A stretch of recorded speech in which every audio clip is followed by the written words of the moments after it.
All right, ZBA, we are live. We are recording. Phone lines are open. Go for it.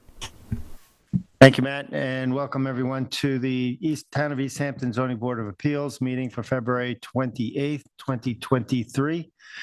We have 4 scheduled hearings this evening. Prior to going into those hearings, we're going to go into an executive session for a brief moment. So we're going to make a motion to go into executive to discuss a legal matter. And it won't take long, but we'll do that. And meanwhile, somebody will be coming around taking your dinner order. So make a motion to go into executive session. Second. Concur. Thank you.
Okay, we are back up. Thank you.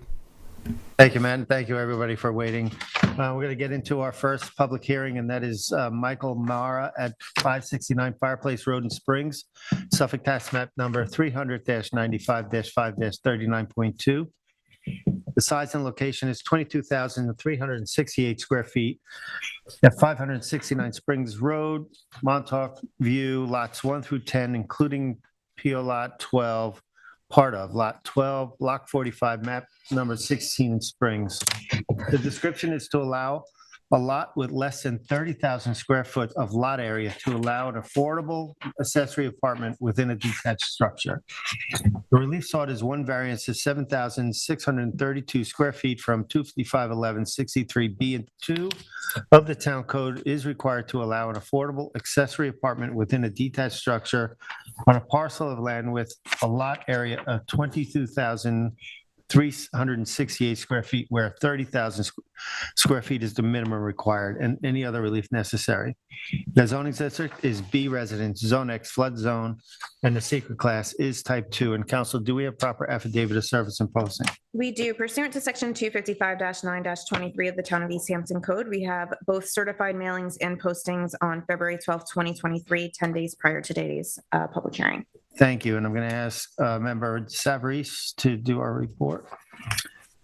I made this field inspection a week ago last Saturday. This was the official notice. It was unfortunately on the ground, but it has since been placed on the stick. It also should have been noticed on Harbor Boulevard. It wasn't, but for future reference on a corner lot, it should be. Next, please. This is the front of the residence, northwest side of the existing residence, facing southeast. This actually, in front of it is Springs Fireplace Road. Next. This is the northwest side of the existing residence, facing south. Next. This is the northwest of the existing residence, facing southwest. That gravel area and the walkway you see is what leads to the rear of the property to the garage. Next, please. This, bearings. This is on the northeast. This is on the side of the existing garage. That oh no, it's this is actually right. This is Harbor Boulevard on this side, and that path is a gate that leads to the rear of the property, which is where the garage is. Sorry, I had to get my bearings. This is the existing garage, northeast facing west, and as you can see, the glass doors in the front. That is the entrance to the accessory apartment. It actually looks like it's already being used as an apartment. And the front area there is set up pretty much like a patio. Next, please. This is another shot of the existing garage facing southwest. And toward the rear of this structure, you see the garage door. It's right there beyond that hedge. Next, Tyler, please. This is just again, the area of fencing, which kind of is locked off from the Harbor Boulevard side. I actually did try to access the property that way, but couldn't, because it's actually on the other side. There was a wood thing bolted to the fence where you can't even really open it. So I'm wondering if it's even used as a garage anymore. Next, please. I think that might be it. Oh, and this again is the fence that exists on Harbor Boulevard. I think that might be it. Again, that's the existing garage. Another view from it. And that's the front of the house. Oh no, that's the rear of the house. That pathway leads to the garage. That might be it. Nope. And that's actually a view of the fence from Harbor Boulevard. Thank you, Tyler. Thank you, Denise.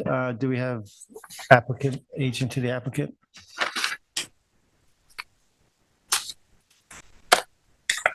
How are you? Good, how are you? My name is Thomas Crouch. I'm here representing the applicant. This is Andrew Strong's application. He's out of the country, so I'm filling in for him. My client is here tonight. Are you an attorney? Yes, sir. Yes. Okay, proceed. Crouch McWilliams Law Group. Yes. There you go. Year and a half we've been working there. Great. So as far as the notice, I submitted photos to the record of posting on both Springs Fireplace and Harbor Boulevard. So those are in the file. Thank you. Thanks to the board. Thank you to the planning department for their technical analysis memo. This is a simple application, as we discussed, is to allow affordable accessory apartment on a 22,000 square foot lot in a detached structure, which is my client's garage. I think the crucial fact here is that my client, as of right, is allowed to have an affordable accessory apartment on the property. It's over 20,000 square feet, which is what's required in the code. The only reason we're here is because the garage is detached from the principal structure. Therefore, in terms of increased density, the code already allows for increased density on this property for an affordable accessory apartment. I looked at the available precedent, which was Baskin in 2016 and Darrell in 2020. I believe there's clear support from both of those applications for this application. Darrell is obviously the most similar application. In Darrell, the board approved a detached affordable accessory apartment in a lot that was over 20,000 square feet, but less than 30,000 square feet. And then in Baskin, the board actually granted a more significant variance than what we applied for here. In that application, the board granted a variance to have an affordable accessory apartment on a 9,000 square foot lot when 15,000 square feet was required in the code at that time. I believe that is more significant than this one because that applicant was not allowed to have an affordable accessory apartment on the property as of right. The board had to affirmatively approve the increased density that the code did not allow, and the board did. So moving into the factors, first, granting this variance will not cause an undesirable change in the character of the neighborhood. My client's neighbor has submitted an email to the ZBA chair, email address in support of the application. The garage has a CO. As I said, my client's allowed to have an affordable accessory apartment on the property. The only issue here is that it's detached. So, granting the variance will not increase the density more than what's already allowed in the code. Furthermore, Is the garage presently being occupied by inhabitants? no, it's not. Okay, we had a public comment that is one of them saying that it is Okay. being rented out in an Airbnb. And I have to add, having done the field inspection and looking through the front doors, it does appear someone is already in there. There was evidence of. So you have a C of O as a garage, and if there are inhabitants, what's happening with the septic system? What's going on after the C of O of the garage? If it's being inhabited. I'm not sure. I'd have to ask my client, but my understanding is it's not being inhabited right now. And the garage is being used as a garage with a car? I don't think it's being used. I don't think it is. Yeah, with a car in it, but I don't think it's inhabited right now. Okay, go proceed. So if you look at the surrounding properties, particularly the lots to the north, they're in similar density and size, having two lots compared to my client's lot with his house and his garage as one lot.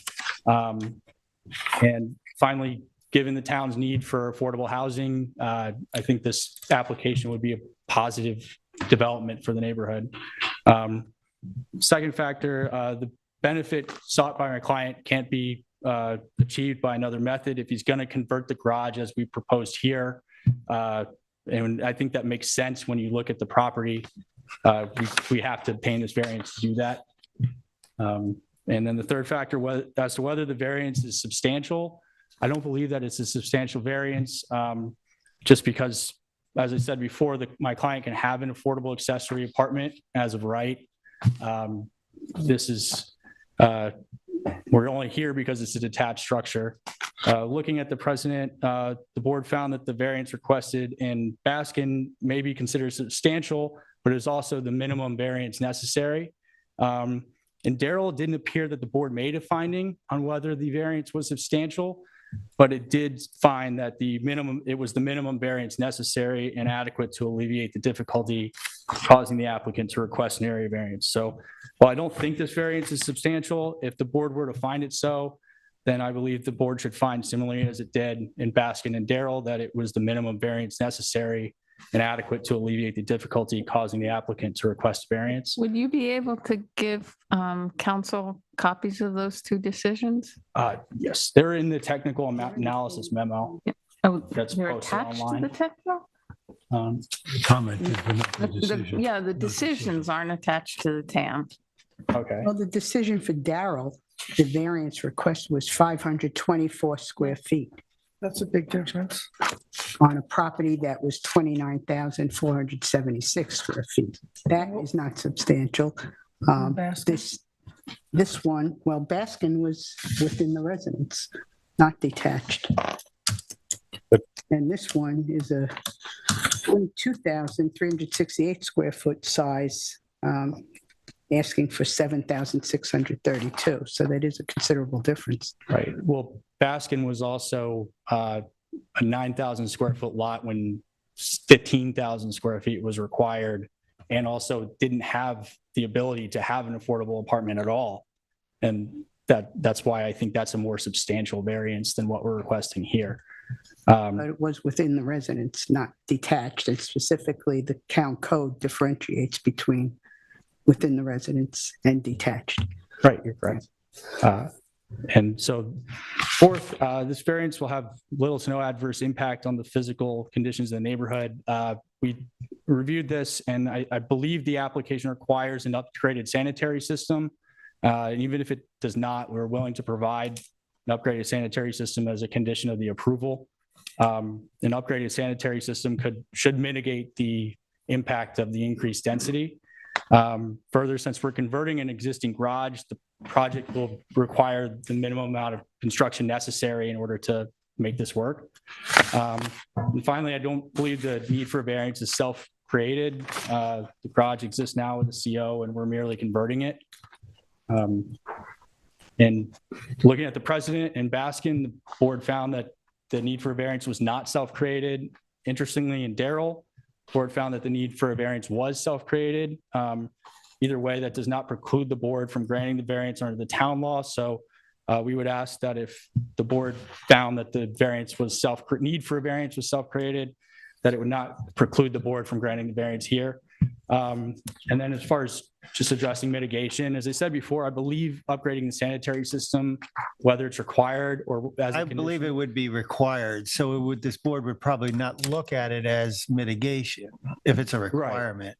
Right. And so, I mean, if that's the case, then I don't believe any other mitigation would be necessary. If you look at the precedent again, in Baskin, the board required the applicant to improve the driveway so that the occupant of the affordable apartment could access. Here, there's a separate driveway for the garage. In Darrell, there was no mitigation required. But having said that, if the board finds that further mitigation is necessary, then we'll certainly listen to that. If it did get approved, would you be willing to covenant that it would only be used for an affordable housing and not for things like Airbnbs? I mean, I think to have yes, the short answer is yes, but I think to have an affordable accessory apartment, there has to be a covenant filed to that effect. I'm still going to want to drill down on the other one, but okay. Anybody have any questions? Yeah. Can you explain, like, you said it's not self-created, in what way are you taking it not being self-created? It was purchased in 2020. But I mean, my client purchased the property with the garage as it is now. And so he wants to convert it to an affordable accessory apartment. I don't think that means that the need for a variance is self-created. And, but if you find that it is, then I think, under the town law, you can still move Yeah, forward. understood. So, okay. Cool. We have a joint question about the allowable clearing versus the existing clearing. The survey says the allowable clearing is 15,592 square feet, and the existing clearing is 22,368 square feet. Right. So Right. on the building card, I believe there's a note that from Mark Abramson that the lot is considered pre-existing non-conforming, fully cleared. Mhm. Which is a lot of the cases out there. Would there be a way to improve or reduce the clearing? I think that's something we could consider. The building that you're talking about here is 600 square feet, the entire building, right? That's what you're saying? Yes, sir. Look, this might be a slight variation in that if you look at the drawing, at the survey. And so the entire building, portion of it now is either storage, formerly a garage and storage, and that would be incorporated into the new apartment. This new accessory structure would be 600 square feet. Is that the proposal? Yes, sir. So then whatever's been improved there that's been noticed by a board member, by my fellow board member, whatever was noticed in terms of an improvement that exists is in a portion of that now, and there would be some sort of work being done there to enlarge it. Is that correct? I don't have a drawing showing what the proposed interior of this is to be, and I'm just wondering, is that what we're doing here? The entire 600 square feet So would we'd be be moving the into accessory the other part of the apartment. structure. And then if we're requiring a septic, locating that septic on this property, if there's going to be additional septic, would have to be noted. I don't see on the survey the existing septic for the house at this point. For the house? For the house, you Yeah, said. that, I mean, it's still, in my opinion, it would still have to go through health department for Yeah. approval. That's for approval, yeah. Yeah. I'm saying locating it relative to where the house septic is now is going to be All that would have to be done. through a Yeah. health department on this. Yes, sir. Okay, anybody have any questions? Anybody else? Tyler?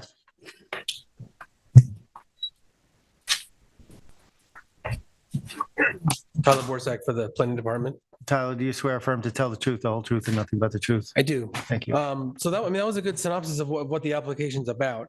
I don't really have anything else to add. The two previous applications, since they are obviously not common, are important in the boards, what they've done in the past.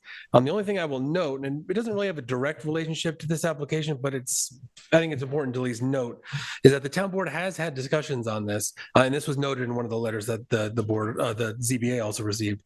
The town board has had discussions on lowering the limits for detached accessory structures, accessory affordable apartments, I'm sorry, from the required 30,000 to 20,000 square feet, which is what an attached affordable accessory apartment is currently. It hasn't gone to a public hearing. There was a public hearing scheduled. It got postponed. But there has been discussions at the very least of lowering that number from 30 to 20, which would then make this application not need a variance at all. So it's That's a long way down the road. potentially, yeah. If there's a hearing in April, now. you have another 6 weeks maybe till it's filed in Albany. So it's a ways down the road. But it's, We would have to make a determination based on, yeah, you'd have to make a code now. decision prior to then. Yeah, absolutely. Yeah. You have your 62 days, so I don't think it's going to be done before then. But it's worth noting, that those discussions are at least going on. Other than that, everything else has been noted. I don't have anything else to add to the record. Thank you. Anybody have any questions for Tyler? I'm good. I'm Is good. there anybody in the public that would like to speak? David?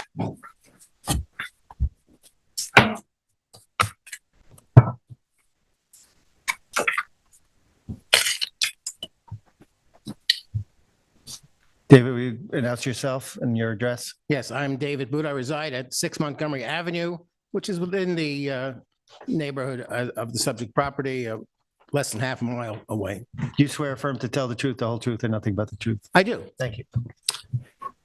As mentioned by board members and by Tyler, I submitted a letter, public comment today with exhibits. I hope that you'll have an opportunity to peruse it carefully. Some of you have already made mention of the fact that you've looked at it or received it.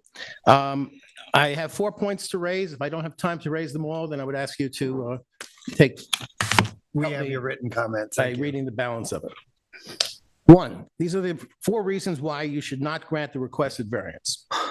Granting the requested variance would improperly intrude into the legislative province and jurisdiction of the town board to set comprehensive rules and standards for when a second residential dwelling unit, which is an affordable accessory apartment, should be permitted in a single-family residence zoning district. These rules and standards include, but are not limited to, the minimum lot size for eligible parcels and the maximum living area for affordable accessory apartments that are permitted to be built in such detached structures.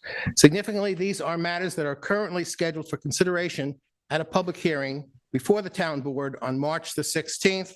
I've given you a copy of the hearing notice. Although the instant application has been characterized as seeking an area variance, I respectfully submit that it may more properly be characterized as one seeking the granting of a use variance. I say that with some trepidation because I know that you have two prior precedents in which you've treated this issue as a request for an area variance and not a use variance, but notwithstanding, I think that you should carefully scrutinize that precedent. This application seeks to allow two residential dwelling units to occupy two separate structures located on a single parcel in a single-family Residence B zoning district without the second residential occupancy properly qualifying as a fully code-compliant affordable accessory apartment. We have in the zoning code uses that are permitted, such as principal residence in a single-family zone. They also allow supplemental uses, such as the rental of an affordable accessory apartment. Another such supplemental use is the rental of one or two guest rooms. If an owner of a property wanted to rent out 4 guest rooms when the code allows only 1 or 2, would that be an area variance? Would that be a use variance? I suggest that what they're really suggesting here is that they're seeking to allow the use of this property in a manner which is contrary to the zoning code uses. There is nothing in the town's zoning table of dimensional regulations that would come under this category at all. So I raise that as a question for you to carefully consider. Number 2, granting the requested variance would in essence reward prior bad behavior. Upon information and belief, the frame garage shown on the survey, which was built between 2014 and 2016 when it received the C of O by the prior owner of the property, of the subject property, was never, to my observation, upon information belief, was never used and occupied as a garage without plumbing or sleeping quarters. Rather, it was promptly converted into an unlawful second residential dwelling unit in the Residence B single-family zoning district. Since the current owners took possession, it has continued to be unlawfully rented for short-term occupancies on Airbnb as a studio apartment with loft for 3 guests having 2 beds and 1 bath. I've provided you with a copy of the Airbnb listing. Obviously, it's not today, but it's from sometime that occurred. The listing was from April 22nd, 2022, during the ownership of the current applicant. Remarkably, the building department's property card for the subject property does not indicate that the existing studio apartment with loft is serviced by any approved septic system installed after the garage was built and given a C of O in 2016 and was issued a C of O. And I've given you a copy of the C of O for the garage. You got 3 minutes and that just the bell rang. So I'd like to just speed it up a little. allude to the other topic and then ask you to review it. Granting the requested variance would most likely be an ineffective and meaningless act. On information belief, the applicants currently do not satisfy some of the other necessary criteria for maintaining an affordable accessory apartment. They own a second residence. They have other tenants. They have been cited. They currently are in justice court with a 4-count complaint, which alleges the improper and unlawful use of the garage. At this property? Yes. Okay. And 2 of the counts also deal with delayed and improper failure to update the rental registry for the principal structure, which has now been apparently remedied. However, if you have an affordable accessory apartment, you must occupy the other structure, whether it be the principal structure or the detached structure, and you cannot rent it out to anyone else. Well, the applicant and his co-owner, although she's not part of the application, they own 2 houses. They have rental registries on both properties, and they're currently in justice court because of the current fact that the garage is not a garage, as you will observe. I will not mention the fourth point that deals with the prior precedents. I've tried to distinguish them, and I ask you to indulge me and read those for yourself carefully. Thank you. Thank you. Anybody else? Any other public comment? Matt, anybody on the phone? You have 0 callers. Thank you. Thank you. Council, you want to come up?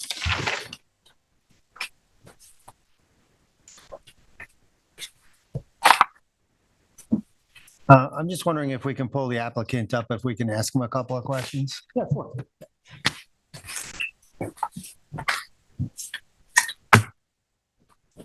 Hello. How are you? Say your name and your address. Michael Mara, 569 Springs Fireplace Road. Michael, do you raise your right hand? Do you swear affirm to tell the truth, the whole truth, and nothing but the truth? I do. All right. Do you reside as full-time on this property? No, I do not. Okay. Is the garage in question presently finished and habitable? It is. There's an outstanding East Hampton court case. To your best of knowledge, when did a septic system get installed? The septic system there is prehistoric. It's been there for quite some time. Since the garage was built, since the house was built. And have you rented this garage on Airbnb? Prior, yes, which we have since stopped, learning the Do error you of have our any ways. questions? Relative to the structure we heard was built someplace between 14 and 16. Yeah, it was So- built by the previous owner in 2016. Right. Yeah. And so once it was converted by them or you, whomever, obviously the septic had to be hooked up to the existing septic. Is that what happens, or a separate septic? is in So place? everything was already in place when we bought it. Yeah. Showed me where Your knowledge, you don't know just how it's hooked up. Yeah, the previous owner, it's like this property was set up for this specific thing. When we bought it, it was already a studio apartment in one half, and the other half was a functional garage. The studio apartment was always there. Yeah. There's a significant amount of distance though between the two structures, between the house and the garage. Yeah, the main septic is located somewhere in the middle of the large open lawn area on the opposite side of the garage. I mean, the opposite side of the property from the garage. Mhm. The idea would be to upgrade the septic and tie them in if we get to that point, which is what we're hoping. To upgrade to a new septic system and tie in both the garage and the main house to the new septic system. Anybody have any questions? Thank you. Thanks. Thank you. You have anything to add? All right, close. No, I don't have anything to add. Thank you for your time. Okay, thank Thank you. you. Denise, you want to close? Yes.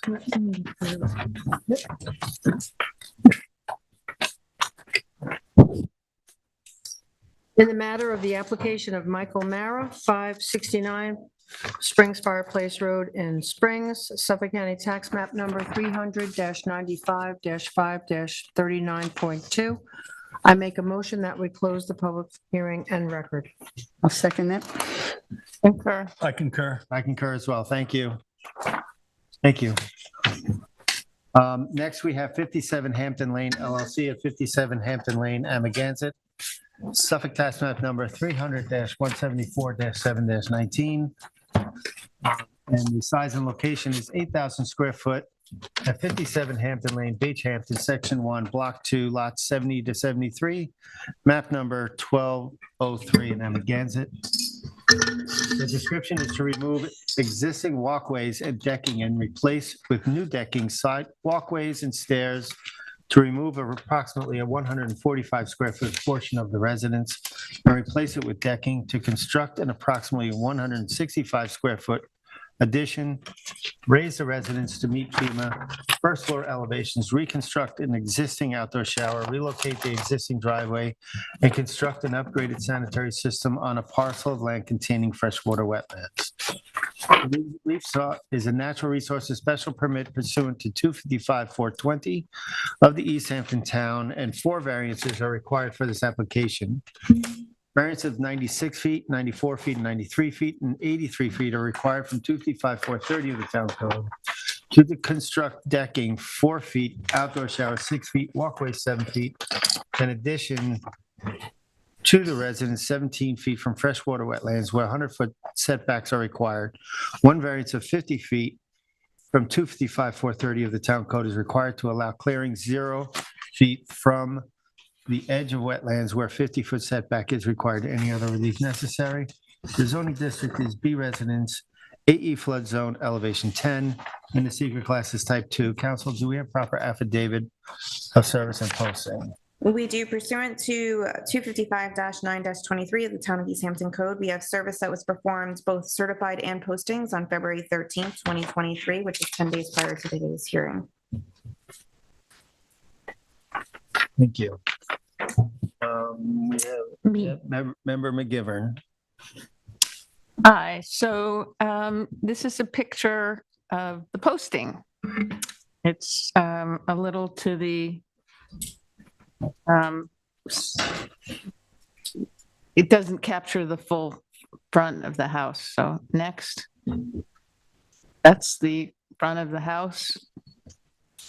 There's a driveway sort of sitting in the front of the house. You can see the corner of my car just peeping out. They preserved the trees, which is nice. Next. This is to the south. Yeah, directly south corner, front corner of the house. It's the shower, the outdoor shower. Next. That's the outdoor shower. Next. That's the cellar door. So I'm walking around the house. The cellar door is right next to the shower. Next. That's farther down the house. Now I'm going southeast.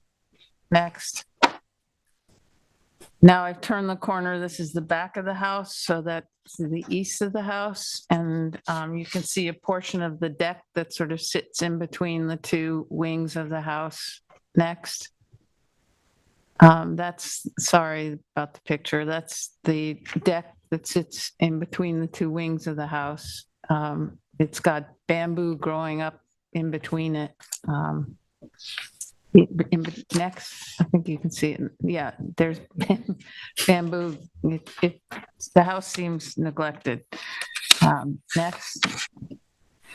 Now I'm going around the house to the north. That's the air conditioner, and there's a shed, which you can see on the survey. Next. That's the shed. Next. That's the steps to the front of the house on the northwest corner. Next. That's the walkway that runs in front of the house. Next. And that's an angle front of the house. I think that's it. Next. Oh, that's the, we had a hearing about brick and sand patios or walkways. That's a brick and sand pathway. Next. That's it. Thank you, Tyler. Thank you, Joan.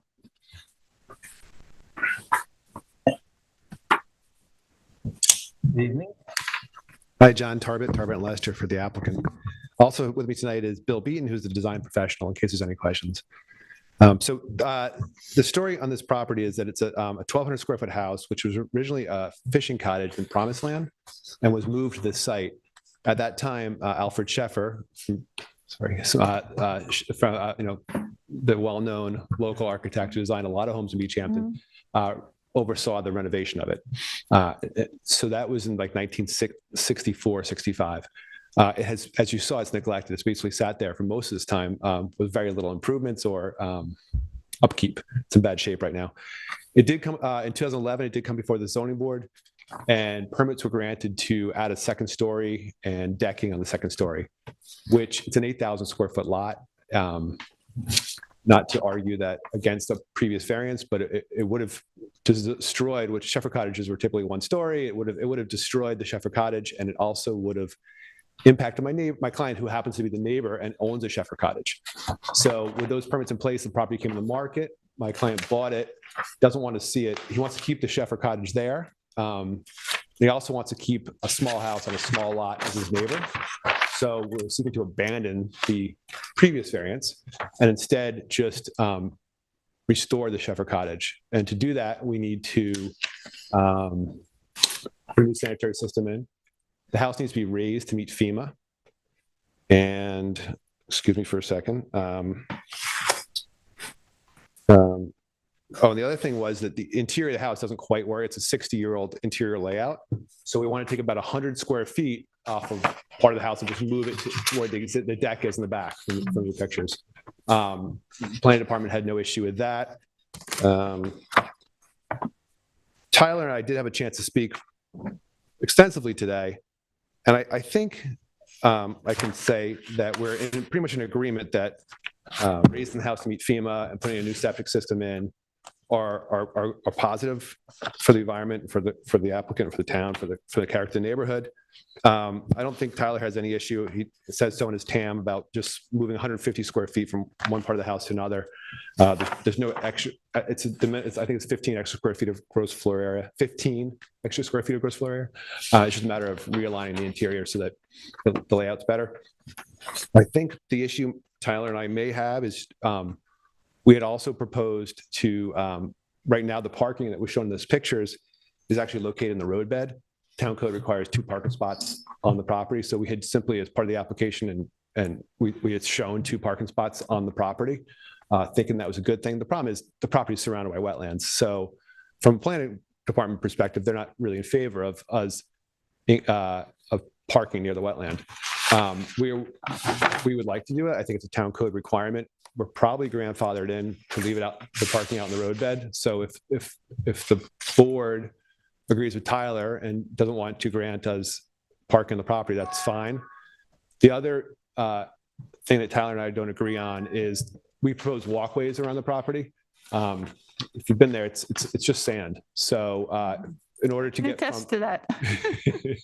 So in order to get from, it does a couple things, right? It allows you to get from your car to your house without walking through the sand.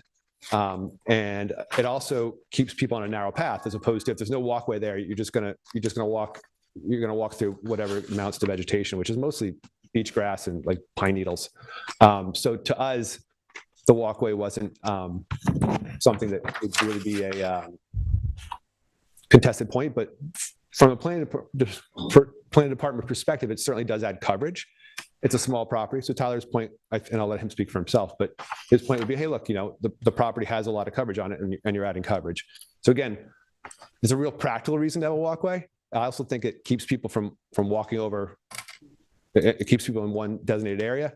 But again, if the board doesn't agree with us, then that's fine.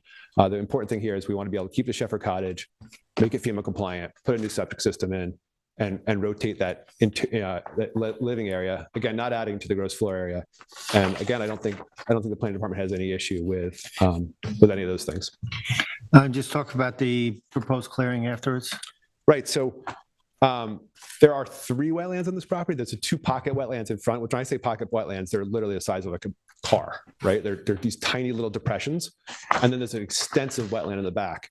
It actually goes all the way through to Napeag. And I actually handled the application a couple of years ago for the house that was built on that property. It's a relatively large, I think it's an acre property maybe. It's a large property, most of it covered in wetland. That is the property, that's the wetland directly behind the house. So there is pre-existing clearing back there. If we were allowed to move the parking onto the property and put our walkways in, we would have to remove some clearing on the front of the property. But it would be dollar for dollar, right? So the clearing we would have to remove from the front of the property would be replaced at the back of the property. If we don't allow the walkway, I would never suggest are you that. going to give up? Are you going to give up that revegetation? No. This is we're not, look, I want to make this as non-confrontational as possible. If the board wants the vegetation, that's great. The idea here, it's simply a neighbor trying to save a Sheffer cottage. So if the board wants the vegetation, doesn't want the driveway or the walkway, so be it. Anybody have any questions? Yeah, well, I do. So I was on the site, and I don't know that we have very many applications come in front of us with a structure that is so restricted by wetlands coming in tight to as this particular house. I know at one point there's 7 feet listed on the survey, but when you're there, it's pretty impressive for two reasons. One is that the wetlands are as close as they are. That overclearing that you propose to revegetate, of course, is a positive in terms of the application.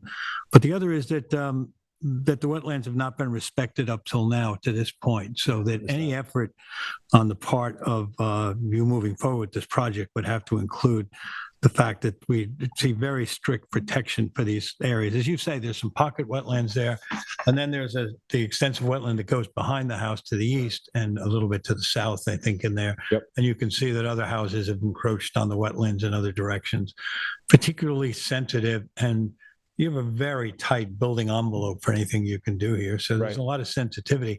Just that addition to the rear of the house that you're talking about that would go, I guess, to expand the kitchen is basically what it would be for, something like Yeah, that. it's a total relayout inside. But Yeah, yeah, you're going to relay it out, and you're going to take off a wing there.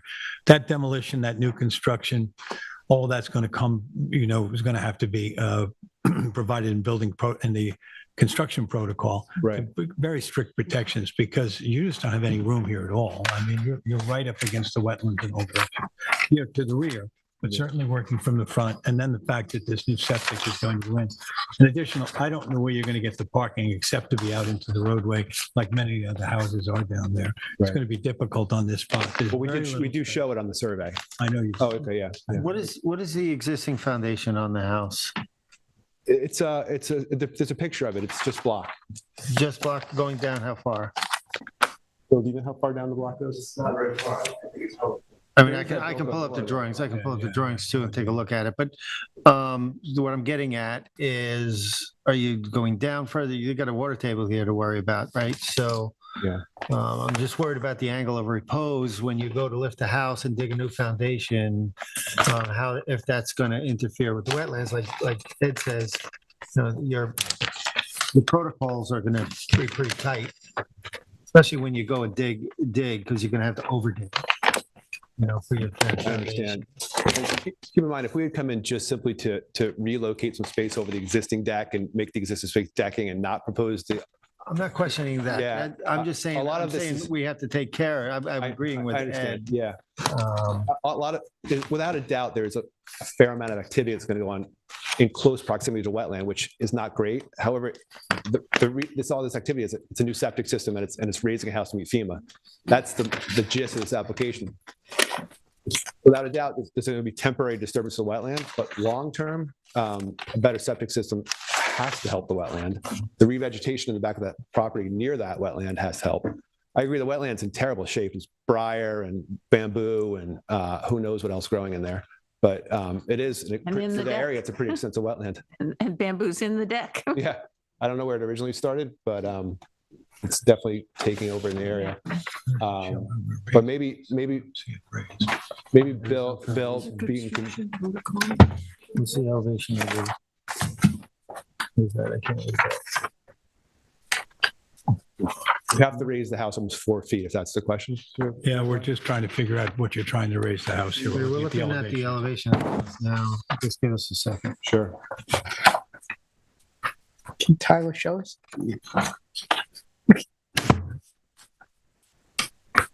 Remember, it's at an 8, and I think it needs to go to 12. 12. I don't know if that. 12 Going elevation. to go from 8 to 12 is what you're saying, John? That's my memory. It's 4 feet. It's almost 4 feet. Significant. We don't want to raise the house to meet FEMA. It's sort of what's required. But If if you're the house, raising it, if we were to, another option would be to tear, like Tyler and his Tam had suggested that maybe the property would be better for redevelopment, which doesn't solve any of the issues. You still have to have a house that it's, if anything, a lot more. Is this house, let's see, I'm just trying to look. You because- said your client wants it. No, that says existing, that's existing, sorry.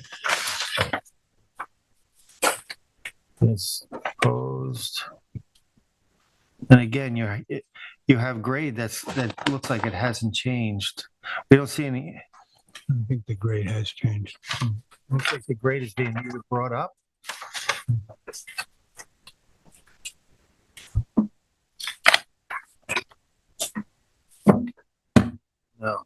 No, it's not. There's a grade, there's first floor. I know we have to have like 6 steps to get in. It looks like the grades it looks like the drawings actually depicted properly. I think we have about a 6-foot step, 6 Yeah, steps to get yeah. into the house.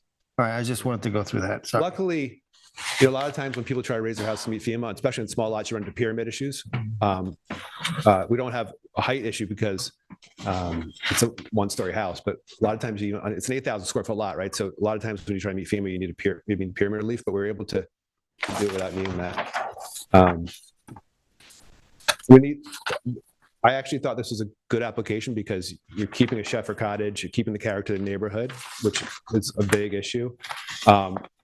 There's an existing ZBA approval for 400 more square feet, which on a 1,000 square foot or 1,200 square foot house, it's 40% of the 30% bigger. This is all about simply trying to preserve the character of the neighborhood and what it was known for originally. In the 1940s, Sheffer and the developer built 25, 30, 40 of these homes, as well as similar homes like it. They're all supposed to be small cottages. We know that that's not what's happened over the last 20 years. They've all been maximized. And as someone who lives on the street and owns a Sheffer cottage already, the applicant wanted to try to maintain that. And that, for better or for worse, it requires meeting current guidelines, which are FEMA guidelines, which means we need to put a new septic system in. Without a doubt, a new septic system is going to rip up that property. But the 80% less nitrogen it produces over the next 20 to 30 years hopefully offsets the fact that there's going to be a temporary disturbance. And I guarantee you that the property was and is disturbed. It's the 8,000 square feet that's there is not like, for example, the revegetation we're going to be able to do is much more high quality than whatever's growing there now, which is provide a buffer to the real wetland. I mean, not that the small wetlands aren't real; they're just tiny. So the real protection here is that wetland in the back. When did you say the renovation was done by Sheffer? Was that in the early 60s, you think? Well, according to the building card, it was 64. It was probably towards the very end of when he was active. He was still active for another 8 years or so. He was still around. doing Yeah. things, Yeah. Yeah, and he had someone he worked with, I think, maybe too. So Yeah. it could have been more the apprentice than the. Mhm. Did anybody else have any questions? No, Okay, good. looking at huge variances. Well, what's huge? Which variance is huge? A lot of them, 96, 94, 93. Right. So don't 80. focus on the numerical issue, right? Because to put there's a septic system there now, right? So we need a huge variance to put a new septic system in that's low nitrogen. So don't get hung up on the fact that, I mean, don't you want a low nitrogen septic system there? So yes, it's a huge variance, right? Or is it really? Not for the septic. Well, so are you Bedroom, opposed to shower. raising a house to meet FEMA? I walked the property too, and you're so close to the wetlands, everything you're trying to do. But we're not proposing new construction, right? We want to keep what's there and raise it to meet FEMA. So it's only a huge variance if you think that raising a house to meet FEMA is a bad thing.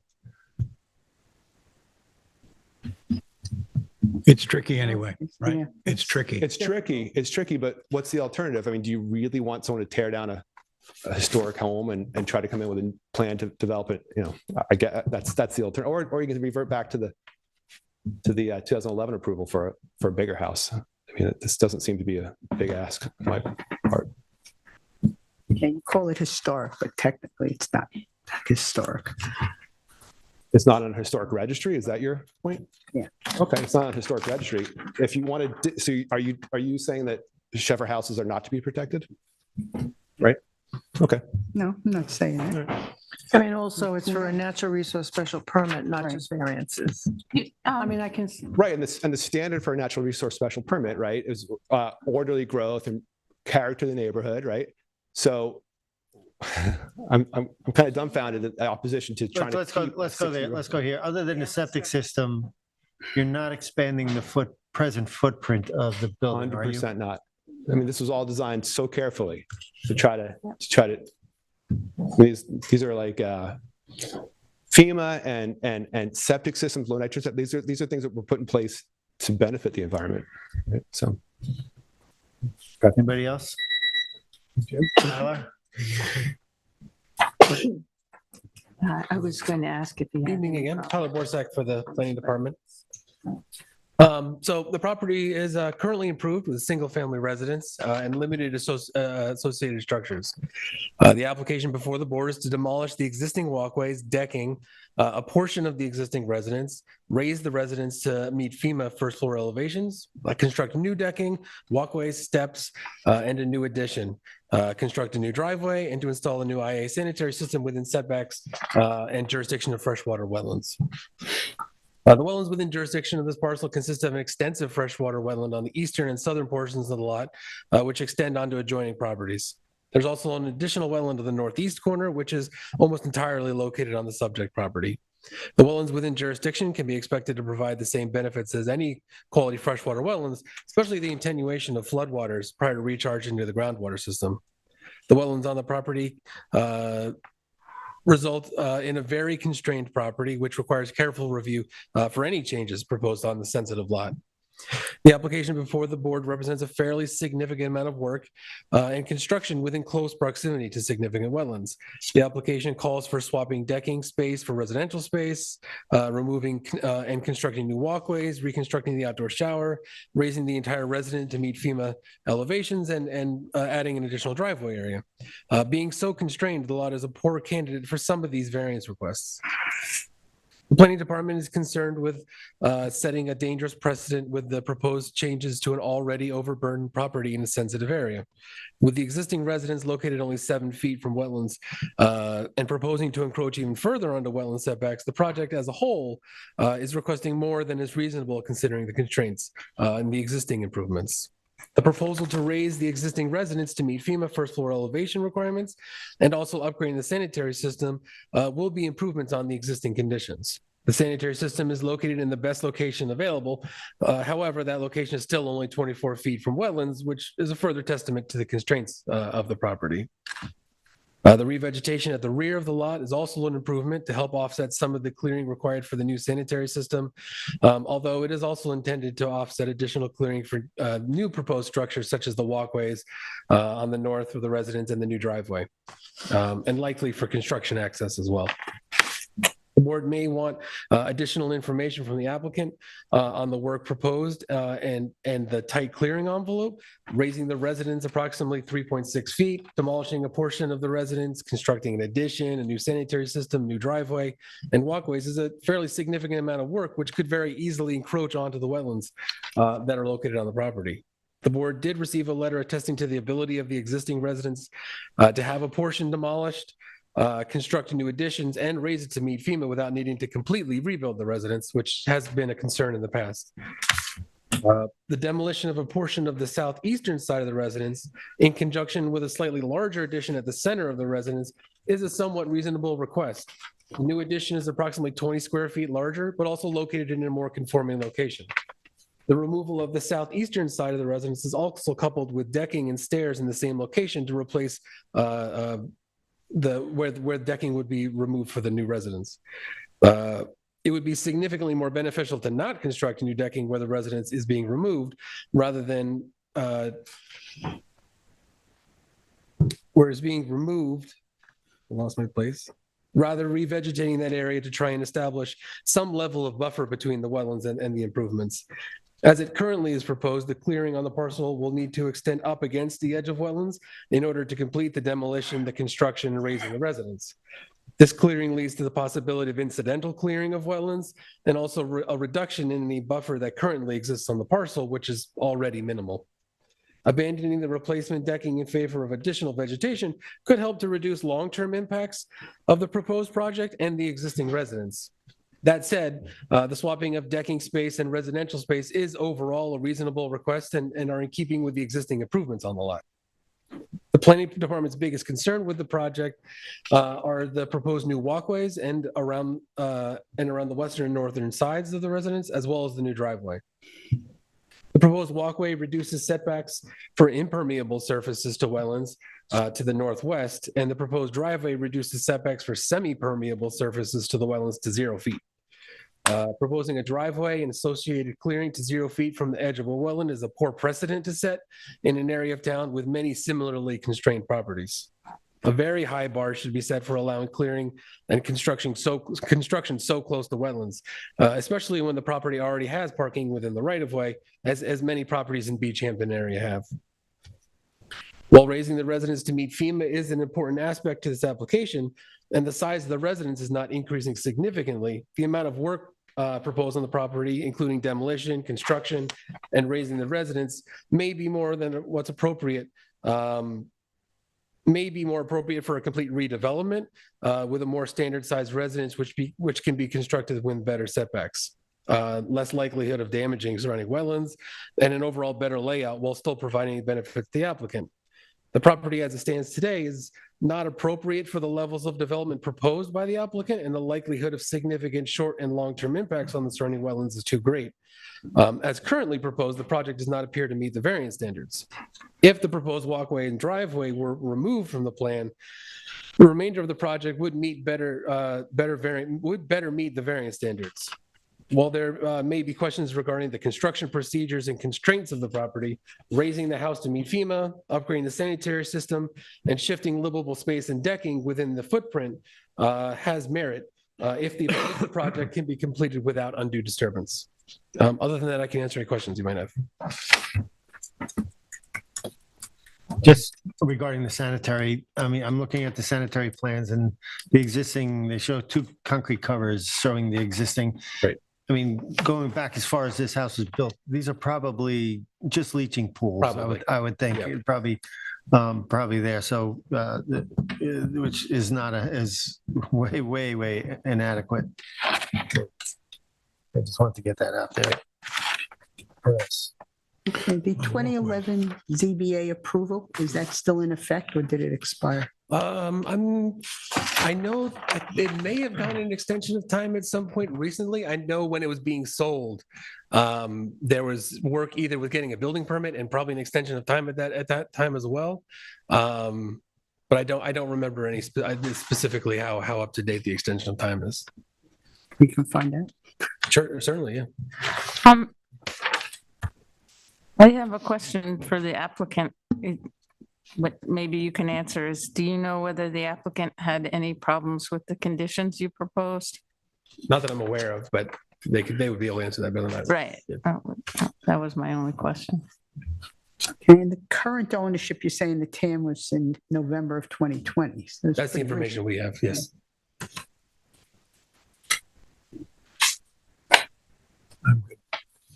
Okay, good. Thank you, Tyler. Anybody in the public would like to address this? Matt, anybody on the phone? Yes, we do. Stand by, please. It's Jane. We're going to unmute last 4 digits. 4221. Hello, caller. Good evening, Chairman Deline. You figured it out already. Jane. How are you, Jane? Go ahead and announce yourself. I'm fine, sir. Yes, my name is Jane Meering. I live on Ocean Lane in Amagansett within this beautiful area we call Beach Hampton. Would you like to swear me in? Yes, do you swear affirm to tell the truth, the whole truth, and nothing but the truth? Okay, proceed. Yes, I do. Thank you. I'm not, thank you. I'm not going to speak for long. I did submit a letter to the record today, so I won't go through it again. I know you'll read it. I'm not really here to declare my support or objection for the overall application because it is a little bit complex and there are a lot of moving pieces. But I just wanted to raise 2 issues. Number one, I just want to reaffirm or sort of echo Mr. Tarbit's discussion about Sheffer and it being, this house is, as I think many of us consider it in the neighborhood, a a historic asset here. Sheffer is a key defining architect of the origins of Beach Hampton in the 1930s and 40s. And I think many of us believe that it is character preserving and important to keep as many of these one-story cottages as possible, especially when they sit within and around, wetlands or beach vegetation. So I just, in my letter today, what I did try and say is that I would take issue with this notion of, demolishing this to build a bigger house with a smaller footprint. That's number one. And number two, you are all very, very concerned about protecting wetlands, as am I. I have many of them on my property. My house is very constrained by them. But I raised the issue in my letter of asking if, for extra protection and possible mitigation, that the applicant would consider some scenic easements around not just the ones at the rear. I actually think that the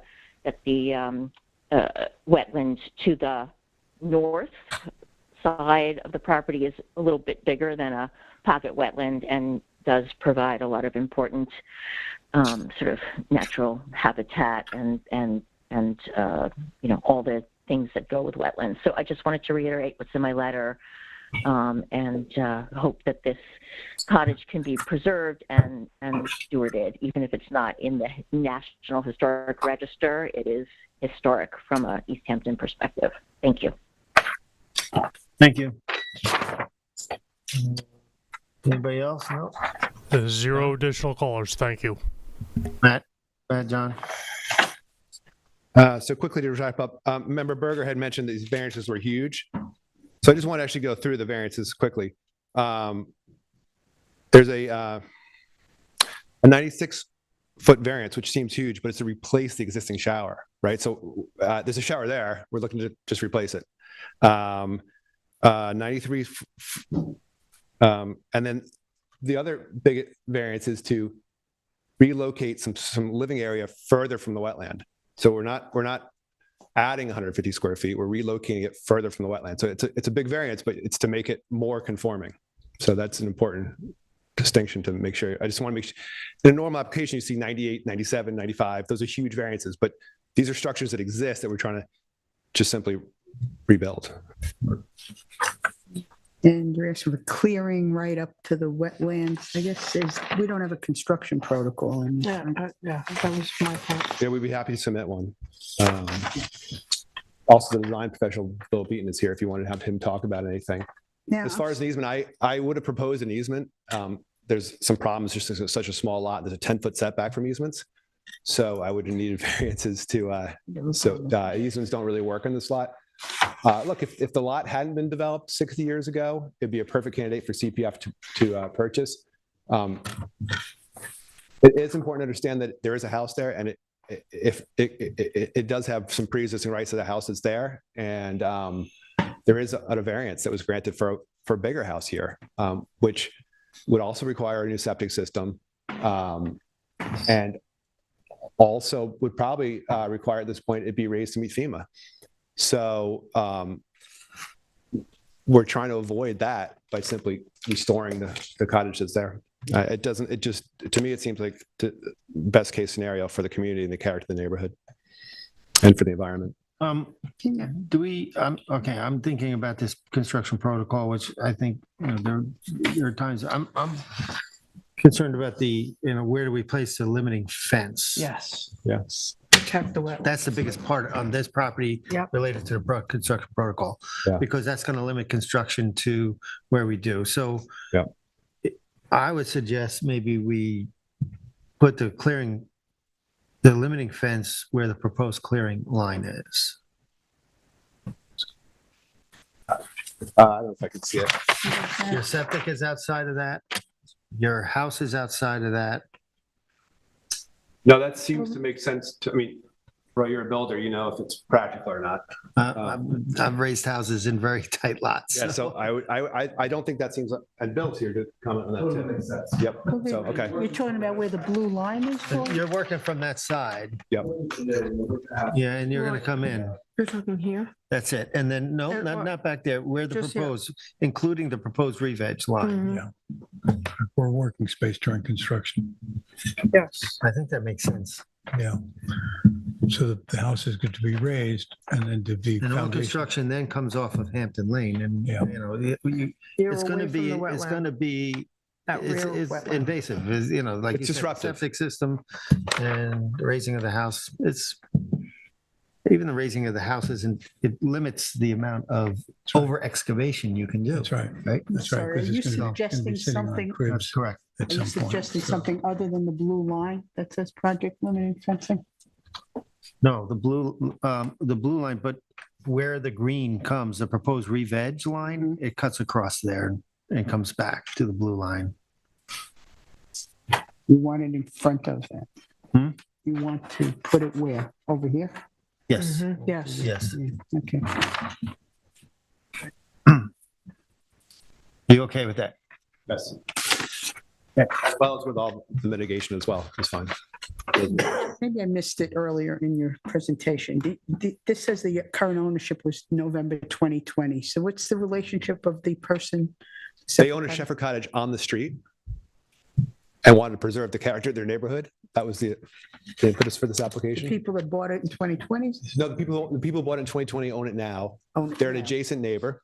There was a permit in place to blow this out and make it a two-story home. And they said, well, that would be bad for me as a neighbor because it would be a bigger home and it's an 8,000 square foot lot. So a two-story house is going to be somewhat imposing and affect them personally. But also, as someone who loves Shepherd Cottages and owns one on the street already, they wanted to preserve the Shepherd Cottage.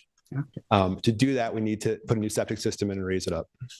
The only other step I think I would be interested in is that you maintain the existing grades.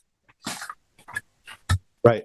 We didn't propose otherwise, so it's a fair Well, request. yeah. Yeah. No, I'm saying it's a fair request. Yeah.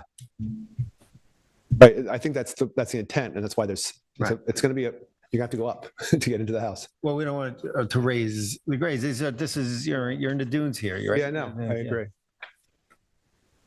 I know that Tyler, for good reasons, is against adding coverage to the property. I think that makes sense to park on the property. I think it makes sense to allow a walkway so that the areas that are vegetated are not trampled through.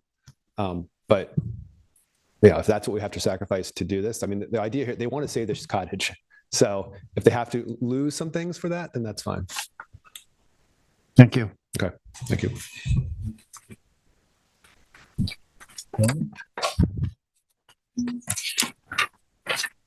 In the matter of 57 Hampton Lane LLC at 57 Hampton Lane, Amagansett, Suffolk County Tax Map Number 300-174-7-19, and make a motion to close the hearing and the record.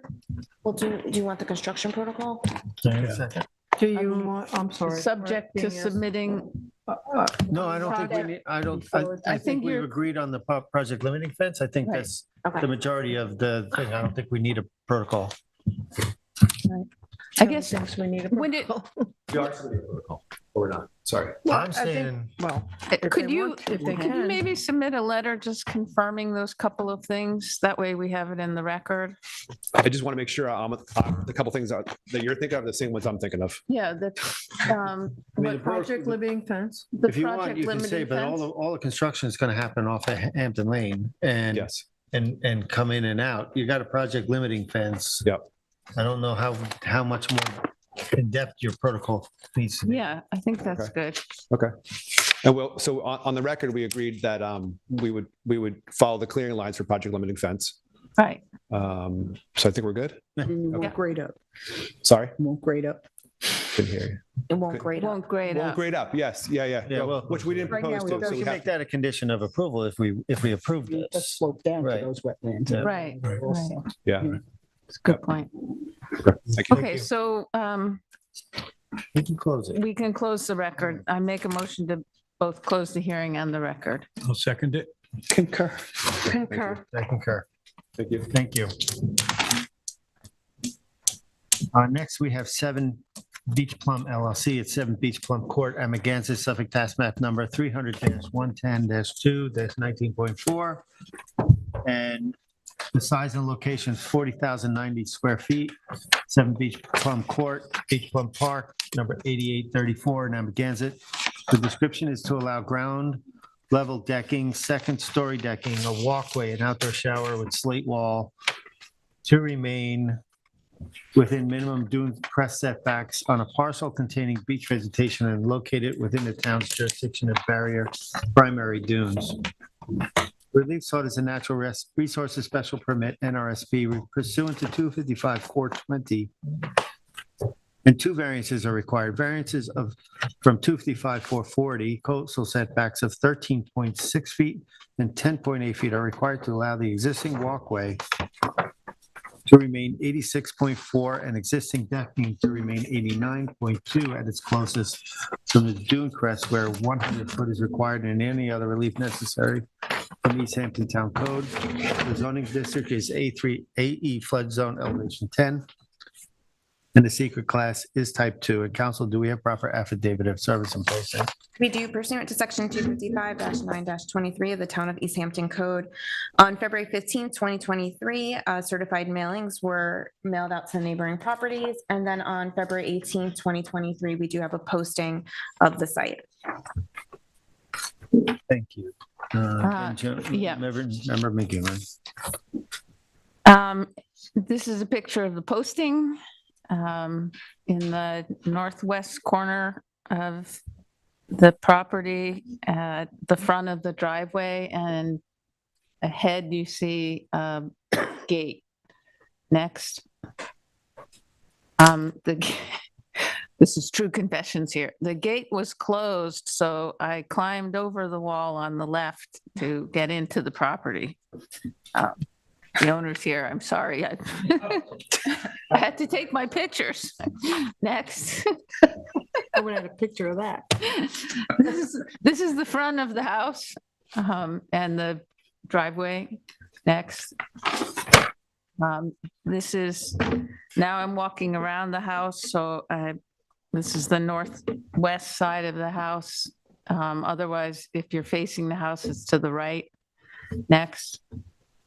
That's the walkway towards the back of the house, following the west side of the house.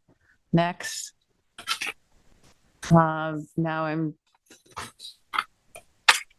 That's side of the house. Next. Now I'm turning the corner. This would be the southwest corner facing the ocean. Next. This is the south, south back of the house, little deck. Next. Now you can kind of see there's in the TAM, it talks about they're looking to legalize some of the decking that runs horizontally across there. And this is decking or walkway that comes off the decking. It forms like a T shape. Next. That's the walkway towards the ocean. It's very beautiful. Next. Keeps going. Next. It meets up with another walkway. I think that's looking back at the house. Yeah. Next. And then it goes towards the ocean. I think I have another picture, maybe. Next. Now I'm walking back. Next. Now the back of the house, you see there was a picnic table. This is if you're facing the back of the house, it's to the right, and there's a gate. Next. The gate takes you into this area of the back of the house, which has a swimming pool and a sauna and a outdoor shower tucked into the corner. Next. That's the swimming pool and I guess it's a hot tub. Next. Oh, next. That's the outdoor shower that's tucked into the corner. And a gate that leads out to a little sitting area. outside on now I've lost track, where am I? Northeast. The northeast corner. Next. Next. Sorry. This is going around the northeast side of the house. Those are the air conditioners. Next. That's leading back around the house towards the driveway. Next. That's the steps to the front of the house. Next. That's it. That's it. I think there's one more. Oh. Well, I took a picture of some cellar doors.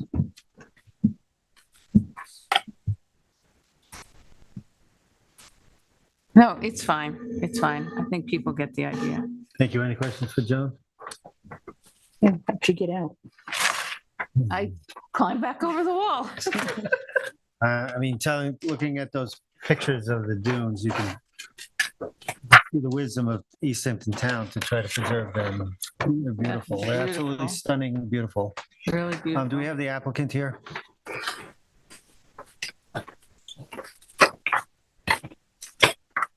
Good evening for the applicants. I'm, excuse me, Christopher Abbott from Smith Finkelstein Riverhead. I have both the applicants here, John and Justine Leguizamo, as well as their real estate agent, Bonita DeWolf, who sold the property to them as well as sold to the prior owner, and can provide any answers to any questions about the conditions of the property, what was present on the property at various times relevant to my client's purchase. As a bit of housekeeping from the beginning, and I also want to apologize to the board and planning and my clients as well, I made an error initially, and in jotting down and preparing for this application, I had jotted down 150 feet as a setback instead of 100 feet. Fortunately, the board and planning caught that. This is noticed as a 100-foot setback, but I carried that error through, and it got compounded when I was referred to speak to planning about other items on the property that needed variances, because originally this application was just for that wooden deck that was in front of the pool. It had been resurfaced after my clients bought in October 2020, which brought in the investigation. There was actually a town code violation written for that. We were seeking to legalize that deck, and subsequent conversations with planning led to me including 3 other items on our application. After reviewing the TAM, doing a FOIL, and doing a little bit more investigation myself recently, it's come to my attention that I think parts of this application can actually be withdrawn. And let me address them first so we can just get them out of the way. That second floor deck that was referred to, there's a 2002 variance that is for that deck. I've spoken to the surveyor. They are confident that deck's unchanged. I'm confident in looking at past surveys, the deck's unchanged. And I think just the way it was reflected on some of the surveys, and I don't want to speak for planning, they can certainly submit their opinion on this, but it was just reflected slightly different on different surveys. And in fact, the survey attached to the CO failed to reflect it, even though it was already built. It was built in construction of the house, and instead showed a ground floor surface that I think was mistaken for the second floor deck. But the second floor deck was permitted and granted a variance in 2002. So we would withdraw that application, and to the extent it still has to be considered, I would ask that it be granted for the exact same reasons as the 2002 variance. And it was de minimis. It was a matter of a couple less than 2 feet. You're withdrawing it based on the fact that there was you're saying there was a variance already attached to it. Exactly. All right, so I think we should reserve that to hear from planning prior to accepting that withdrawal. Certainly. Speaking next to the wood walkway, it was referred to as kind of a T shape. Once I got all the other documents in the neighborhood and saw what occurred in this development, there was a common walkway that was applied for all the properties. And that common walkway kind of runs along the beach and has spokes up towards each property. Each property has a scenic easement on the southern portion of their property, fronting the reserve area and the beach. And that prior permit granted the construction of that walkway just up to the northern border of the scenic easement. So every property in the neighborhood did not have a walkway to their home. The walkway only went to the northern portion of the scenic easement. The neighboring properties have gotten natural resource special permits for it. In fact, the main, what's referred to as a common walkway throughout the neighborhood, did not even need a variance. It was granted through an administrative natural resource special permit. And looking at it closer, I believe the reason for this is it was considered a coastal structure, so you don't have to apply the setbacks, but consistent with the rest of the neighborhood. My application for that walkway is now just for the natural resource special permit. It's my position of variance is not needed. However, consistent with the neighbors who do have the permit granted without the variance, there'd be no change to the neighborhood, no detriment to the neighborhood, be consistent with the character of the neighborhood. So I'd ask that all those things go into consideration for the walkway. I'm not sure what you're at. What are you asking for relative to the walkway? The application also included a request for a variance. A variance isn't necessary, is my position. So we do need a natural resources special permit for that T section north of the. All right, but okay, so again, we'll reserve that for planning. The next item that is no longer need to be addressed in detail is that shower. The TAM actually states that it's 101 feet back, so it's beyond the setback, and it's within the building envelope. So it needs neither a natural resource special permit or a variance. And just through reviewing prior surveys and the history of this property, I believe the slate wall that forms kind of the L that's tucked into has always been there. So it's not new construction. I can tell you it didn't look like new construction. The survey is saying it's 101 feet. Correct, and the setback would be 100, so it doesn't need a variance. So in your opinion, you're just here for the ground level decking? The permit for the walkway that I just discussed, yes, and then the primary concern here would be that wooden deck to the floor of the pool deck. Okay. And with respect to that, that is undeniably needs variance. Needs a variance of 10.8 feet where the setback's 100. It's 89.2. This was purchased by my clients in 2020. There was already a deck in that footprint on the property. I've viewed aerials going back to 2016. The deck was there. The aerials I looked at, there were no 2014 or 15 available. So I don't know what happened in those years. In 2013, the deck was not there. So sometime between 2013, 2016, this deck was constructed. Going back to the history of the property, from the initial construction, carrying it all the way forward, including looking at the aerials and looking at surveys, the area where this deck has always been cleared. It was within the line of clearing during construction. There was never any vegetation, in my opinion, that was ever cleared out after the initial construction. All right, this is dune structure here. You can't look at a clearing. You can't argue clearing if you're in the dunes, right? Understood. So I'll stop you there. Right? Okay. I think this is clearly dune structure. There's a Correct. setback to the dune. This entire property is encumbered in the dunes. Correct. Right. So, and with respect to the dune, I note in the TAM that it stated that other than the 2002 variance I previously mentioned, there's no dune setback variance granted in that neighborhood. And that's actually incorrect. The property just adjoining to the east had a similar variance granted that our property had, granted 1 week prior in July of 2002. There was a dune setback variance. Also, tellingly in my research, there's been no dune setback variances applied for or denied.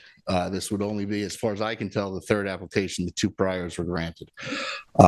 There are a number of natural resources that the town has rightfully deemed need protection, need guidance, and need looking after in this neighborhood. My client's property has this dune issue, and the dune issue is exacerbated on their property because if you look at the outline of the dunes and the dune flagging, it juts north almost onto their property. this entire subdivision had the benefit of a very scrutinized planning board review and covenants, restrictions, and setbacks. And it was a strict review at that time, and primarily to preserve the dunes, and that's what that's what the purpose of it was. So I just want to make that point. No, and I'm aware. You know, asking for a variance is going to be looking at that is probably a big ask, right? Well, I recognize that, but I do just want to highlight that there have been other setbacks, variances, more substantial, not for dunes, but for other natural resources in the neighborhood. Lots 1 and lots 2 had a 24.8 foot variance for the residents from wetlands and 43.6 feet from wetlands for decking. Lot 2 had a 23.7 foot setback for the residents from wetlands and 22.3 for decking, and also had other lot and pyramid variances granted. So granting a variance in this neighborhood would not be out of character with the other properties in the neighborhood. I also want to note just visually, and I understand we track the dunes, we look where the dunes are, and that's what measures things. But just to the naked eye, nothing is going to appear out of line with my client's property, because the way the dune juts north just in front of their house, the house immediately to the west, which is not that far separated from theirs, is actually almost entirely in front of theirs, closer to the water, just from the way the dunes are structured. No, but the dunes, by character of the dunes, they're dynamic. Yes. So, yeah, no, I know. I'm just pointing out that it doesn't jump out as being out of character granting this variance. In fact, the deck has been there for quite some time with no noted disruptions that I'm aware of. It was built prior to my client's purchasing. You look at aerials, because of the nature of the dunes, as we all know, the rest of the neighborhood is all seaward of this house. So there's nothing jumping out as this being out of character with the rest of the neighborhood. It's decking around a pool that was granted variances on other lots granted from wetlands instead of dunes here. But it's relief that's been requested and sought in the neighborhood for similar structures. The deck itself is not substantially large. It's about 11 and change by 34 and change. There was a picture with the plannings file. It actually is about big enough to lay out 4 sun chairs, and that's about all that fits on it. It's not taking up a large amount of space. And like I said, it's only about 10.8 feet from of a variance we're asking for here. anybody have any questions? Back to the walkway, just to clarify this, walkway to the beach. There's the common walkway acts as sort of a highway connecting the lots to the east. It doesn't extend to the west. It just comes as far as your parcel and it heads to the ocean. It benefits, I believe, also the property immediately to our west. Mm-hmm. Yes, it was, the sand was covering it, but it And so the portion that comes from your structure here to that common walkway, your contention is that that's been pre-approved and that's not a problem for us. Not in its entirety. If you look back to the CO. Back up to the house to the T section. Yes. Correct. What was approved, in my opinion, is up to pretty much the northern portion of the scenic easement. And then at some point, a prior owner, it was not my clients, it was there when they purchased, a prior owner completed up to the house, just like the neighboring houses have with natural resource special permits. Right.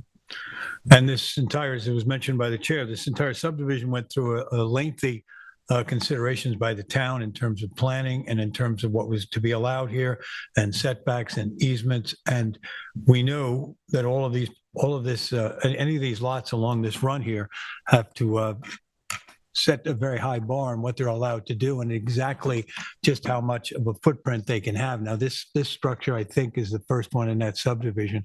It goes back quite a ways. And so you can see how it was placed. It was placed almost on the property line, which was its own fault there in the initial layout. But whatever was done with that, because there is some sensitivity to the east there, whatever was done there was done with a fair amount of planning, and we have to respect that. We have to respect the fact that this entire subdivision has been looked at thoroughly for a long period of time. So we'd be very specific about what you're exactly asking for, and you've done a good job of trying to explain that to us. But this deck that did not exist in 2012, but does exist now and happened sometime between 13, 14 or somewhere in there is what you feel, is the deck that we're going to have our biggest concern about, because obviously, as you've stated, it comes 10 foot 8. Is that what it is? 10 foot 8? We're looking Yes, at 10 foot 8 yes. variance. Yeah. So nonetheless, any variance in here, we have to show respect for all the previous work that's been done in this area in terms of layout, right? That's what we. I recognize that, and I am aware of the sensitive nature as well as the consideration this board has given in the past to this property and other properties, but there have been allowances to deviate. In fact, at first, there couldn't be swimming pools on these properties, and now they all have them. So what was considered back 20 years ago or so when this first started being planned, there have been deviations. The wetlands were also carefully taken into consideration. And I just mentioned 2 lots that have 2 different variances on each that are quite substantial from the wetlands. We're not looking to do anything. We're not looking to tear anything up, build anything. We're just looking to legalize what was there when my clients purchased. And I understand that does, in the eyes of the law, is still considered somewhat self-created hardship, but it doesn't preclude granting this. And we're not looking to expand. We're just looking to what you see there to remain. Thank you. Brian?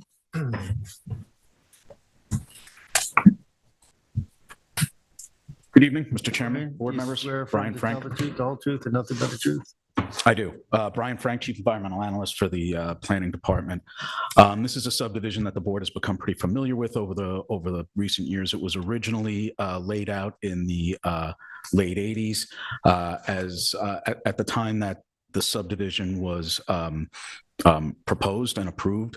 The awareness of the sensitivity of the area was pretty well established. This is the heart of the Nat Peak stretch, where basically everything that isn't a dune dips down low enough to be either a fresh or a brackish wetland. And you see that reflected on the subdivision maps on the individual surveys here, the size of the reserved area and everything in the north of the Beach Plum Park dead end road, the cul-de-sac, extensive scenic easements over the wetlands that were identified at the time, as well as prominent dune features and the primary dune crest. The restrictions against swimming pool in the initial subdivision was there was no public water to this subdivision when it was laid out. So recognizing this as the Nat Peak stretch, the lens of fresh water was so thin, there was concern about the continued availability of potable water when the subdivision was filed. So swimming pools were prohibited when the subdivision was first approved. Over time, a water main was installed connecting Amagansett to Montauk. That public water supply led to a modification of the subdivision that it didn't just allow swimming pools, but it also reduced density. There was at least one lot that was removed from developability and added to the reserved area, again, in recognition of the sensitivity of the area. And the point being, there was a careful consideration at the time of allowing swimming pools when that happened, right? In like you said, they just didn't arbitrarily allow swimming pools. No, there was a rational basis for it, and when the circumstances had changed, they modified the subdivision accordingly. This property was actually the first lot in the Beach Plum Park subdivision to be built, closely followed by the lot to the east. They were almost, you might even say they were almost built concurrently, simultaneously, but this is the first one to break ground. This oblique view, I think, is the best view that shows what's on the property now. But if you look at either the survey or the bird's eye view straight down, you see the triangular shape of the development was to kind of fill up, was to utilize the building envelope as fully as possible. And that was, I don't want to say that that's what all of the lots in the subdivisions have done. That wouldn't be accurate, but that's not uncommon. This was laid out to maximize the developable area of the building envelope is laid out in the subdivision. So I'd like to address the structures that are the subject or that were noticed in this application kind of in order. I think a lot of them are pretty simple. The outdoor shower was built in an area that was located within the original building envelope.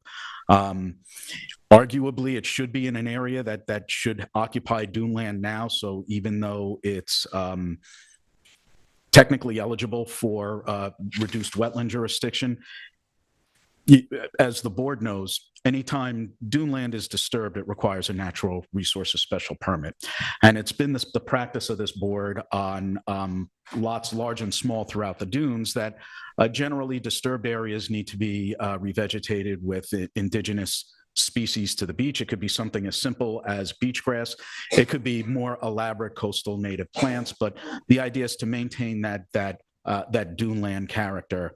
And it's not uncommon, and in fact, it's almost standard procedure to prohibit the establishment of lawn, sod, ornamental vegetation.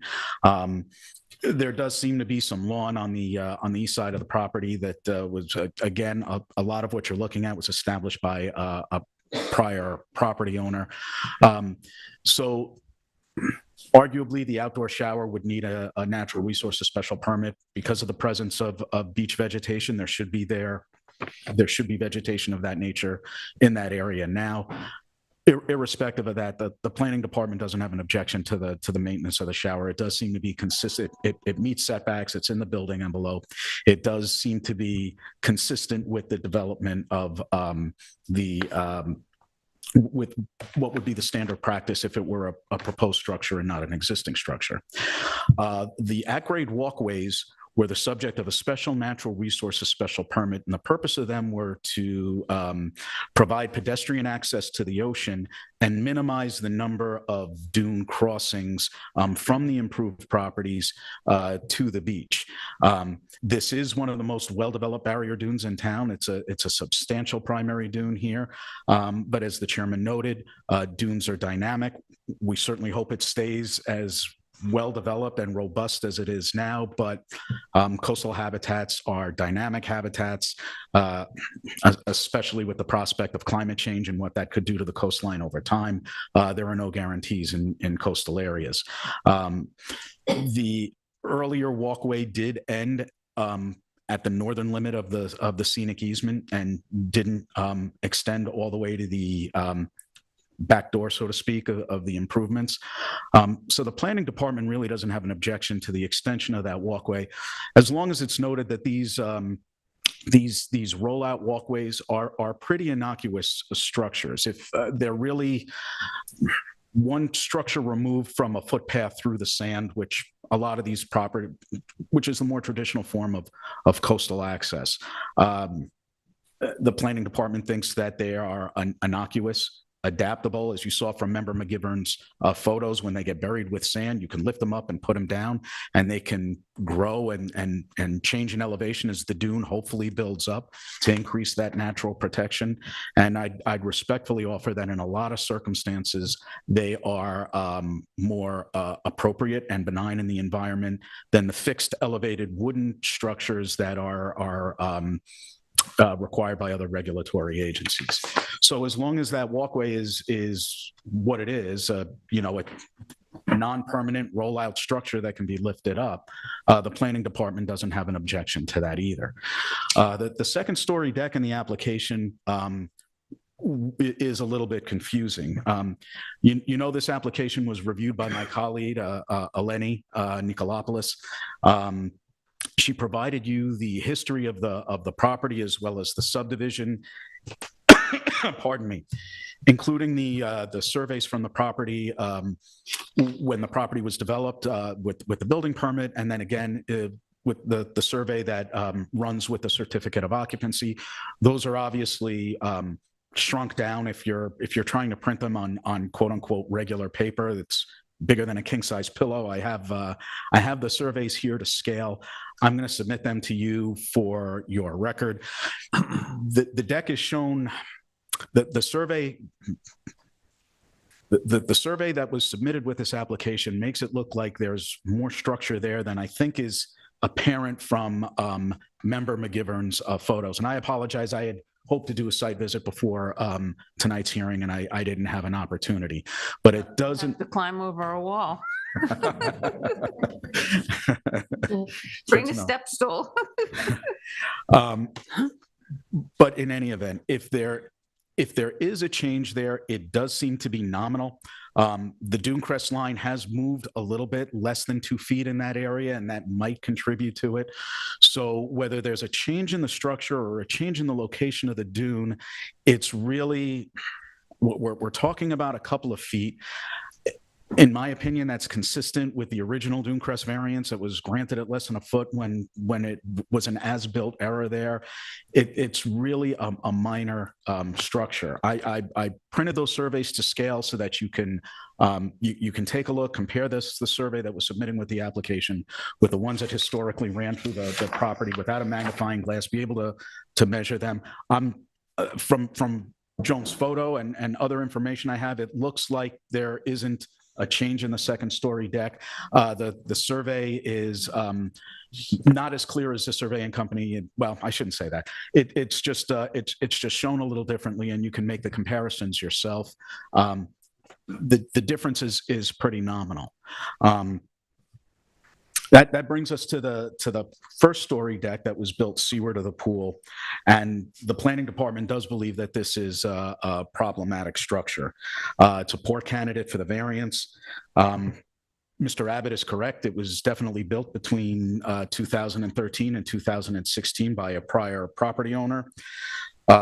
It became, as any structure that's built without a building permit, when properties change hand, if it's not covered by a valid certificate of occupancy, it becomes the new owner's responsibility to address in one form or another, and that's where we are now. The town's coastal setbacks especially should be respected unless there are really compelling circumstances to vary them. In this case, you have a property where the development was laid out to, for the most part, fit within an established building envelope. You had a subsequent owner build something without a building permit that would have required a natural resources special permit. It would have required a Dunecrest variance, and variances granted that allow the footprint to expand on the oceanfront side of homes are rarely requested and even more rarely granted. I didn't get a chance to take a look at it, but if I'm not mistaken, the variance that was granted on the house next door was a variance on a deck that was next to the house. It didn't bump out seaward of it. And even though it's not part of the primary footprint, you know, a walled poured foundation or a piered foundation, it still becomes a permanent structure seaward of what was anticipated. And with respect to Mr. Abbott's memorandum, it does set a precedent. If everything that the board does, and to a certain extent, sets a precedent. Land use boards, especially zoning boards, are expected to treat similar properties similarly under similar circumstances. This is essentially a 1 acre oceanfront lot. You have a deck built seaward of a conforming structure.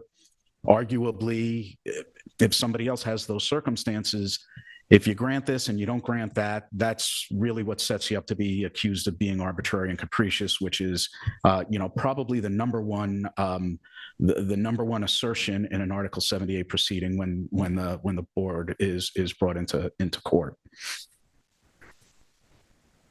I have a question. If they remove it, is it going to be more disruptive, or do you want them to just revegetate, or?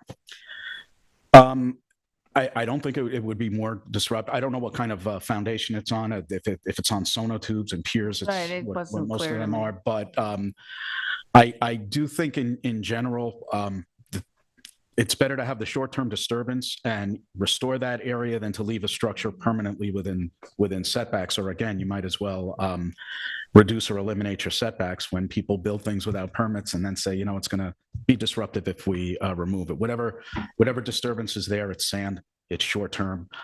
Ideally, that deck and the area around that should be revegetated with beach grass or something similar. And that's really the planning department's recommendation with regard to the first floor deck. With respect to the variances that were granted for wetlands, I think we're comparing apples and oranges. If you remember those lots, those were fairly recent approvals at 1 and 3 Beach Plum Court. The wetlands that were granted variances from, certainly in the case of 1 Beach Plum Park, those were small interdunal swale wetlands. Variances were granted from them to get a better setback from the more substantial wetlands to the north. And on 3 Beach Plum Park, variances were granted from those wetlands to concentrate development in the western part of the property, because the eastern, almost 2/3 of that property was proposed and placed within a scenic easement over that pristine secondary dune land. So I think both of those are articulated in the reason that the board gave those variances in those applications. But still, we're talking about the dune crest here, and we shouldn't be mixing types of variances. Beyond that, if there's any questions that the board members have that I can answer, I'd be happy to try. Well, you also mentioned fencing in the scenic Oh, the easement swimming and it's pool. Thank you for reminding me. Pardon me. The fencing was in that location in the 2009 certificate of occupancy, I think, or 2005 certificate of occupancy. I think there was a perception I think it was overlooked at the time of the building department. I don't think the building department has the authority to allow structures to be located within the scenic easement. Ideally, that structure should be removed and relocated farther from, located outside of the scenic easement. Scenic easement doesn't allow for any structures except coastal access, generally on an easement like this. But it was there at the time, at the issuance of the most recent certificate of occupancy. And I'd like to give you these surveys so that you have them for your file. I don't know if you want me to give them to Laura or And with the fencing, Brian, while you're doing that, it would also have to go 10 feet away from the scenic easement. Actually, fences are allowed to be adjacent to the boundaries of scenic easement. They're the only structure that doesn't have to meet a 10-foot setback from a scenic easement. And I think that was done because well, I'm not sure, but it would have to be relocated at least to the boundary of the scenic easement line if it's going to be relocated. But just to clarify, the fencing is not part of this application. This is something you're bringing up, right? It was raised in the environmental review of the application. Yes. Okay. All right.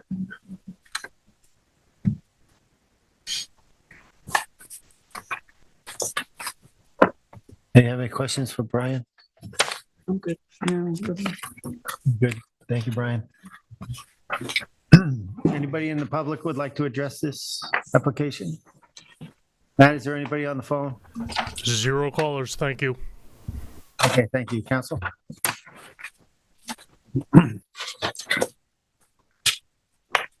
Just addressed 2 points that Brian brought up. First, with respect to the fence, it is on the 2009 CO.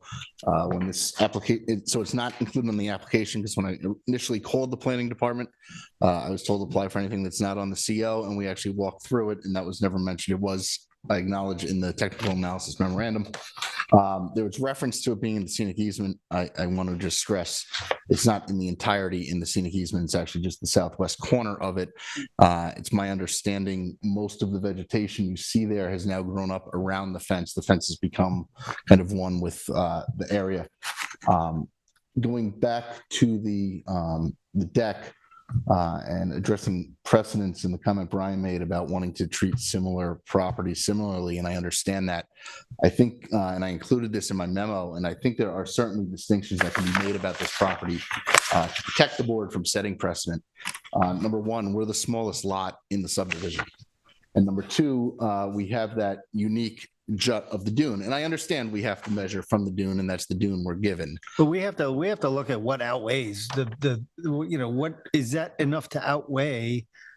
Because if you look at the survey and you look at the contours on the survey, it's obviously this deck is kind of eaten right into this dune, taken into it. So, I mean, we have to look at, you mentioned chaise lounges before. Does that outweigh the fact that we've taken up a dune? Well, I would just argue it's been there. And I don't think it changed the topography. In fact, the pictures that were displayed at the beginning of this hearing, the dune's actually sloping down at that point and then later raises up towards the ocean. Which is part of the underlying, Right. which is character of a dune. Right. And this is built atop the dune. It's not sitting on the dune, though. It's actually raised up off of it. So I just bring those points, and I understand the dune issue, I do, but I just bring those points up. That is a way to distinguish this application from future applications. I mean, you look on that picture that's on the board now, due to the nature of the dunes, property to the west is almost entirely in front of our property, in front of our house. So nothing's going to stand out about this deck if it's granted. Okay, Thank you very much. thank you. Well, In the matter of 7 Beach Plum LLC at 7 Beach Plum Court, Amagansett, Suffolk County Tax Map Number 300-110-2-19.4, I make a motion to close the public hearing and the record. I'll second it. Concur. I concur. as well. Thank you. Next, we have Robin Weingas at 182 Shore Drive, East Hampton, Suffolk Tax Act number 300-107-1-3. Size and location is 5,939 square feet at 182 Shore Drive, East Amagansett. Description is to allow the continued existence of a one-story addition, decking, an outdoor shower, 2 air conditioning units, construct a second-story balcony, 4-foot fence, new parking areas, and to reconstruct and alter the roof line on a parcel of land containing primary dunes, dune land, and tidal wetlands. The relief sought is a natural special resources special permit pursuant to 255-420, variances from 255-440, minimum wetland setbacks, 255-430, coastal setbacks, 255-1110, table 3, and 255-1172D, relative height of the town code, and any other relief necessary. The following variances are required. 1 and 2 30-foot variances are required to allow the one-story addition to remain 70 feet from wetlands and to construct the second-story balcony 70 feet from wetlands where a 100-foot setback is required for all structures. 3 and 4 variances are 74 and 30 feet are required to allow the closest of the decking to remain 26 foot, 20 feet respectively from wetlands in the dune crest where 100-foot and 50-foot setbacks are required. 5 and an 8.8 variance is required to allow decking to remain 6.2 feet from the southern side yard lot line where a 15-foot side yard setback is required. 6, a 42-foot variance is required to allow an outdoor shower to remain 58 foot from wetlands. 7 and 8 variances are required of 4 feet and 47 feet are required to allow the closest of 2 AC units to remain 46 feet and 53 feet respectively from where the dune crest and wetlands. 9, an approximately 8-foot variance is required to allow 1 AC unit to remain 2 foot from the southern lot line where a 10-foot setback is required. And 10 and 11 relative height pyramid variances are required to allow a reconstructed flat roof to extend approximately 17 feet and 2 feet beyond the relative height limitation along the southern and northern lot lines respectively. The zoning district is A residence, AE flood zone, elevation 10, and the secret class is type 2. Council, do we have proper affidavit of service and posting? Yes, pursuant to section 255-9-23 of the Town of East Hampton Code, we have a certified mailing performed on February 17th, 2023, as well as a posting performed on the same day, 10 days prior to this hearing. Thank you. Okay. You're on tonight. So this is facing the house to the east, right next to the American flag that you see, which is a shed. There's the posting. I didn't take a close-up of it, but it says, it has all the proper text on it. Next. This is, again, the front of the house. They've laid basically plywood boards out as a walkway to the front of the house. Next. That's the plywood walkway to the front of the house. Next.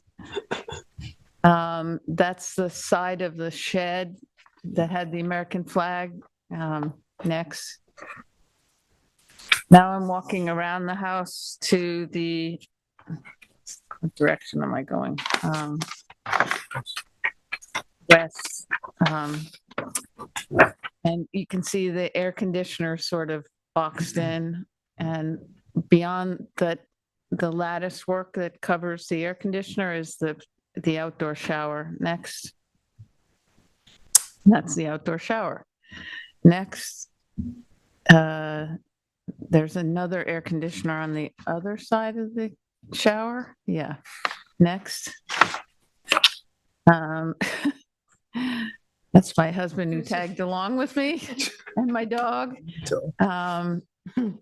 And that's the side of the deck. Next. That's the deck from walking around the side of the house. Next. That's the rock revetment that's sort of, there's a walkway and then a rock revetment. That's the best I can describe it. Next.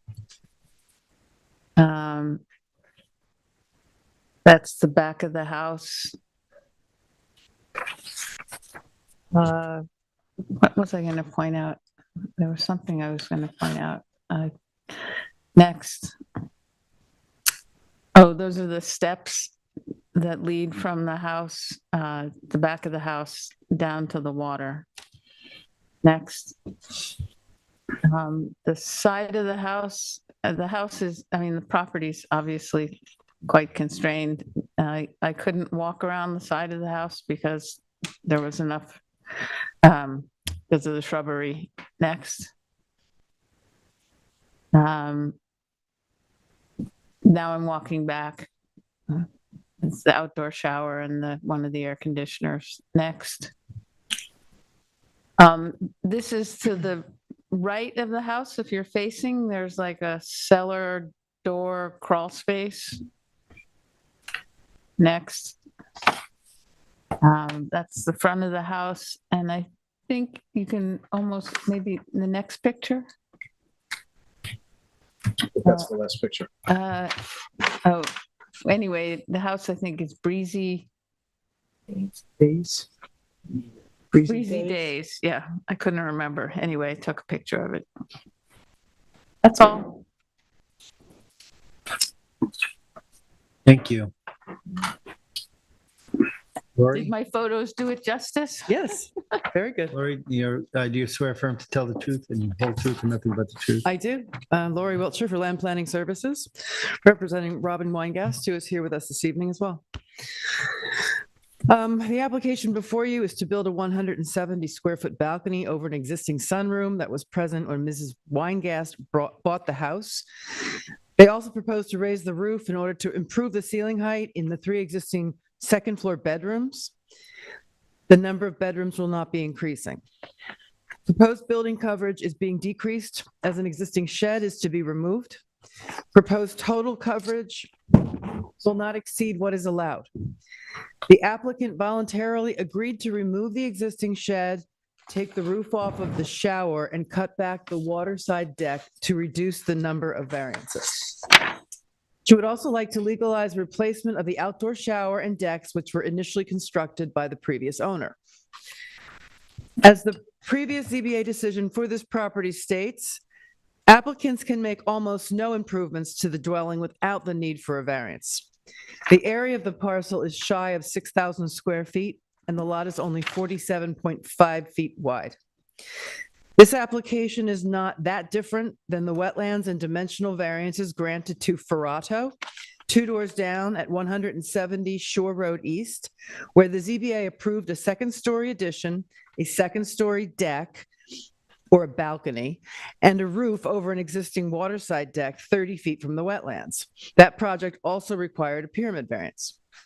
And at the Heyman property at 142 Shore Drive East, which is a 4,700 square foot parcel, also on the water side of the road, the ZBA approved wetlands and pyramid variances for a 145 square foot first story addition and a 125 square foot second story addition.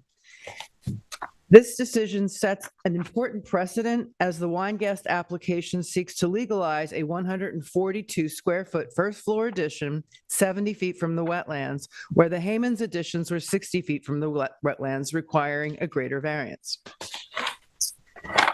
It should also be noted that the Heyman's waterside deck is 17 feet from the wetlands, where Weingast is looking to allow a reconstructed waterside deck to remain 26 feet from the wetlands. I also note that in the Heyman decision, they were granted two 10-foot pyramid variances, one on each side for the second story addition. And what Robin is asking for, Ms. Weingast, is to raise the roof slightly to achieve ceiling height. The house as it exists right now already exceeds pyramid on both sides. And with changes to the roof, it's changing by inches. The pyramid variance is changing only by inches. In the package we submitted prior to the hearing, we also included the ZBA decision for 11 Shore Drive West. In addition to allowing the raising of the house, they also legalized decking, a porch, and an outdoor shower. In that same package, we submitted photos of the many waterside decks and outdoor showers in the immediate neighborhood. So you have a package you all received before the hearing, had all the photos of these decks. They're all on Shore Drive East, they're all on Shore Drive West. And I took the photos myself within the last 2 weeks. And the same is true for the outdoor showers. They're plentiful in this neighborhood. Almost every single house has an outdoor shower. And that makes it very clear that what she's requesting here is not at all out of character with the neighborhood. It's very characteristic of the neighborhood, in fact. Potential mitigation includes upgrading the sanitary system to an IAOWTS. And David Rhodes from TF Engineering is here to explain that to you because it was only recently finalized, how it would fit on this property with depth to groundwater, et cetera. And we'll also be installing gutters, leaders, and dry wells to capture roof runoff and for the shower itself. And as the property is 100% cleared presently, the applicant proposes to plant exposed areas with Cape American beach grass. I believe Rick Whalen wants to speak to you next, but I will make a note that because we just received the IA design and we had to tweak something on the pyramid drawings, not that it changes the amount of pyramid drawings. Rick pointed out that the balcony railing encroached on pyramid. So we're pushing the balcony sideways a little bit, just moving the railing down, making it a little smaller to avoid a variance that was not requested or noticed. So both those things will be submitted. We're going to ask, unless there's something else that comes up, for an extra week to halt for those two submissions, the IA and the revised balcony. And that should make the record complete at that point. But they will be presented tonight. And I believe Rick's going to lead off, and then David Rose is going to speak to the IA design, and then Robin would like to say a few, Ms. Weingast would like to say a few words. Thank you. Thank you. You don't, what elevation is the first floor? Thank you, Rick.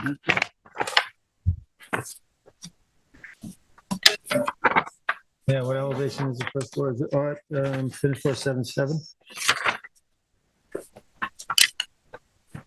I didn't hear the question. I'm sorry, Roy. It's elevation 7.7 is the first floor elevation. Oh, yes, that's correct.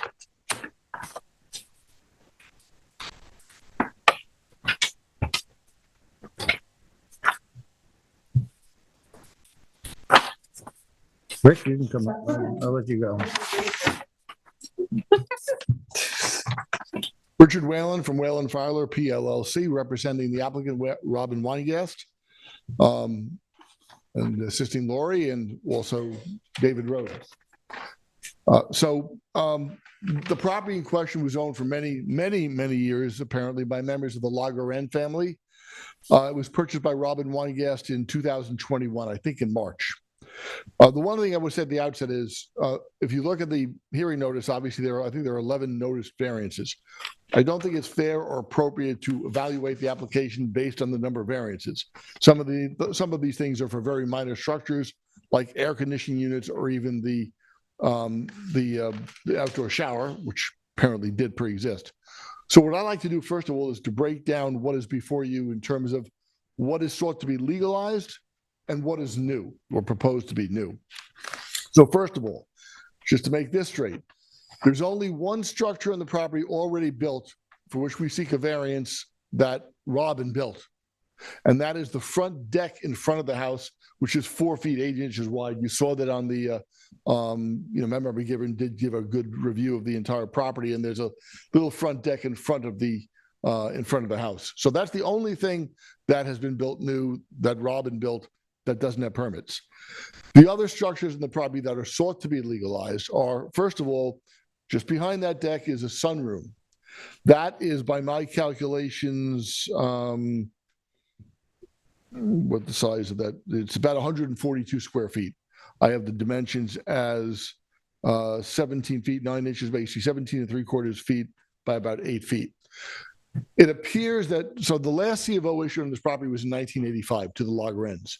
Sometime after that, and they had a front deck at that time. Sometime after that, it appears they closed in the deck and made what the current sunroom. We don't know when that occurred, but it was a while ago. The other thing that they enlarged is on the seaward side of the house, there is the deck. Again, you saw that in the photographs. There was a deck there in 1985, but it was enlarged after 1985. Just to be clear, Robin did rebuild that deck, and that's what she got the stop work order for. But she tells me that she rebuilt it because when she bought the property, the deck was unsafe and dangerous, and that she rebuilt it to its original dimensions. As Lori noted, we are proposing to cut back that deck a little bit on the south side, so we would make what's there a little bit smaller than it is today. Though, in terms of the major structures, those are the things that are sought to be legalized. There are a couple of air conditioning units; those were installed by Robin.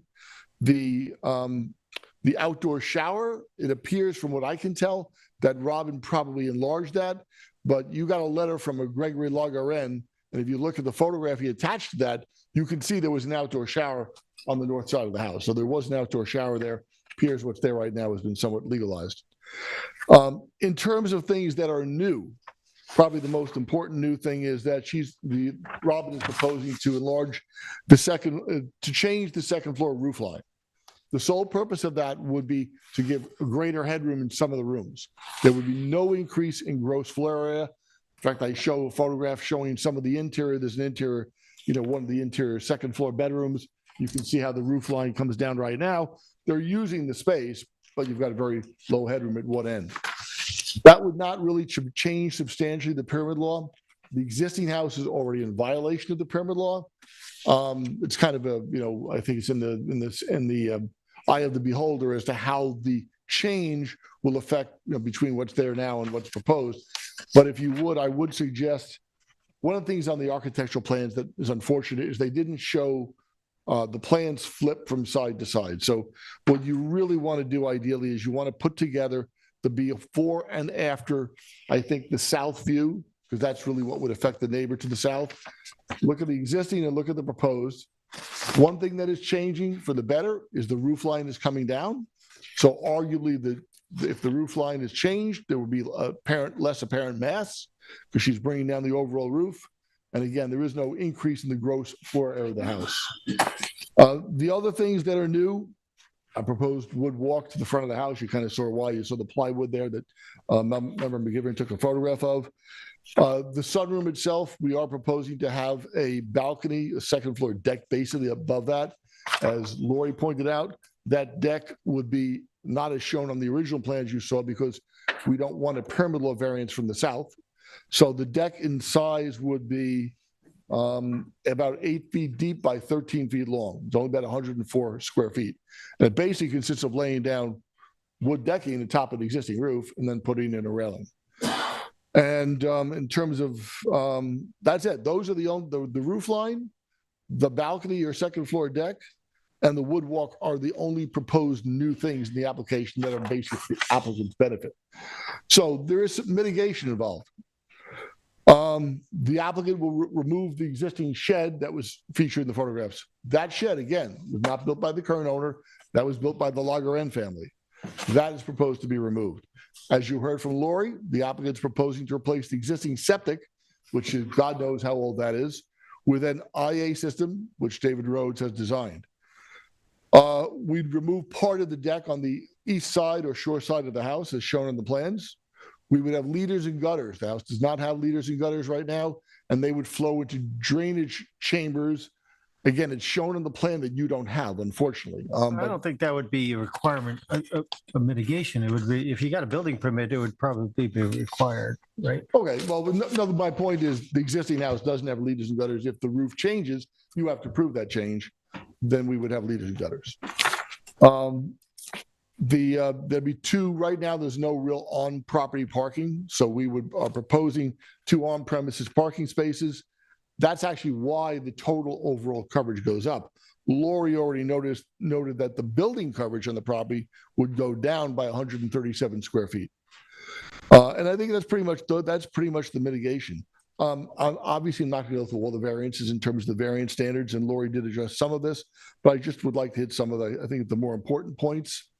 The sunroom addition, Lori mentioned larger variances have been granted for a similar addition or similar additions on the same street within approximately the last decade, notably the Hyman application, and I think the other one was Ferrato, which is only 2 doors down, both on this street. The addition's been there. We don't know how long it's been there, probably at least since the 1990s. It's shown, again, it is shown on the photograph attached to that Lageran letter that you received. It's not livable space in terms, you couldn't sleep in there. It's basically a vestibule. I attached a photograph showing the inside of it. You come in the front door, you pass through the space, and then you enter the real front door of the house. So it's essentially providing sort of a climatic buffer between the main house and the outside environment. It's 70 feet from the wetlands. It's on the rear side of the house from the opposite side from the wetlands. So it needs, and the only variance it needs is a 30-foot wetland setback variance. The shoreside deck has been enlarged from what was there in 1985. I would just point out that is the only outdoor space on the property that faces the water that's really usable. There's no lawn on, there's no lawn on this property. And that deck would be reduced in size. We have to provide a connection, right? If you go back to the original deck, there's only one door on that side of the house that comes onto the deck, and we have to connect to it.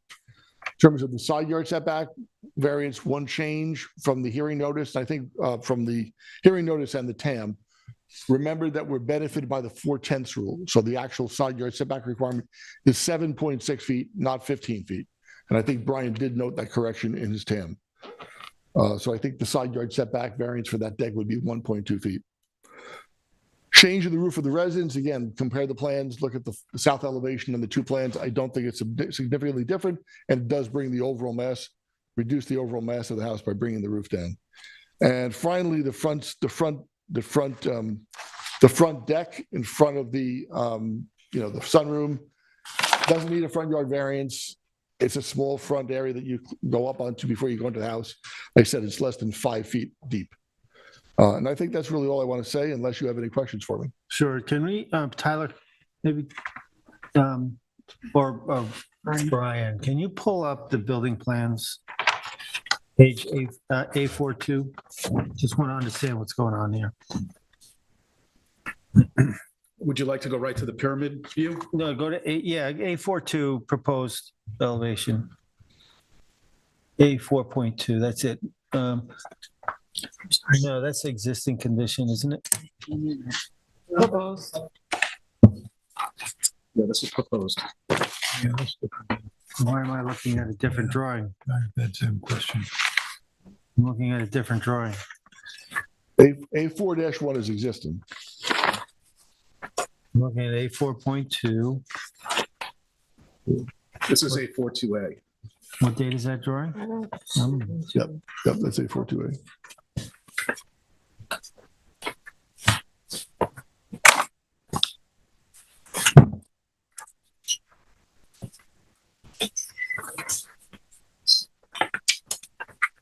I'm looking at 5/24/21 building plans. What building plans are those?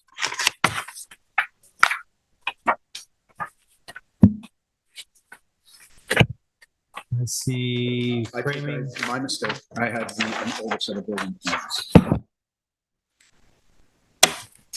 And it's showing.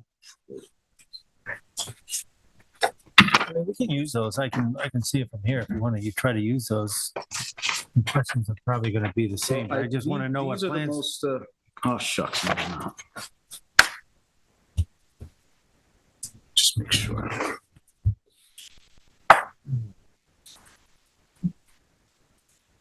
I think these are the most recent building plans, actually. So if you're going to approve the application, this is probably what you were looking at. Actually, Brian, go to, So, all right, so let's go to the west elevation. That west elevation we have, that's part of the roof that's getting, okay. Those windows are new. that's, Are they correct? okay, those plans, our original architect has them reversed. That's your east elevation. That's the true east elevation. That's the front of the house, That's the west or elevation. that's the back, That's the water side, that's the the east water side elevation. of the house. So explain what's happening here. Those windows on the second, are those windows new? Those would be new, yes. Because the drawings I had showed, it showed new windows and then existing siding. to No, remain. the new windows would be new on the second floor. I believe they will match windows that have already been installed on the first The floor. question I have is, there was a building permit in 2021 to do an interior renovation, correct? Yes. I understand the building permit was issued for the interior renovations, Right, yes. so you're going before to do essentially a roof framing change, dormer change, whatever you want to call it. Does that put us into over 50%? And are we required then to meet FEMA? And I want to, what does that do? What does that do to this resident? Are we in beyond the 50% replacement value of the house? The answer is, I don't know the answer. That Major question has come renovation. up internally. I don't know the cost and I don't know the pre-existing value. So But I understand where you're I getting think at. what's going to be important for us is for us to get the building inspector's determination on that before we make a decision. Yeah. So we would probably have to go and approach the building inspector and get an opinion. All right. Understood. I will mention, by the way, the interior renovation, the house had 5 bedrooms. It only had 1 bathroom.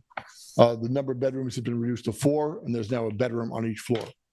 And I've been in the house, I've seen all the interior. I can speak, personally as to what's there today. I don't know what was there before than what I've been told, but I have been inside the house and I've seen both floors. Do we have any questions? I just have one. Is there any reason why a sanitary system upgrade hasn't been proposed? It is being proposed as part of this application.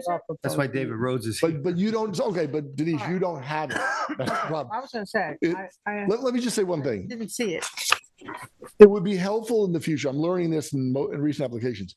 It would be helpful if the applicant received the TAM earlier, because you get it maybe 4 weeks before the hearing, maybe less than that.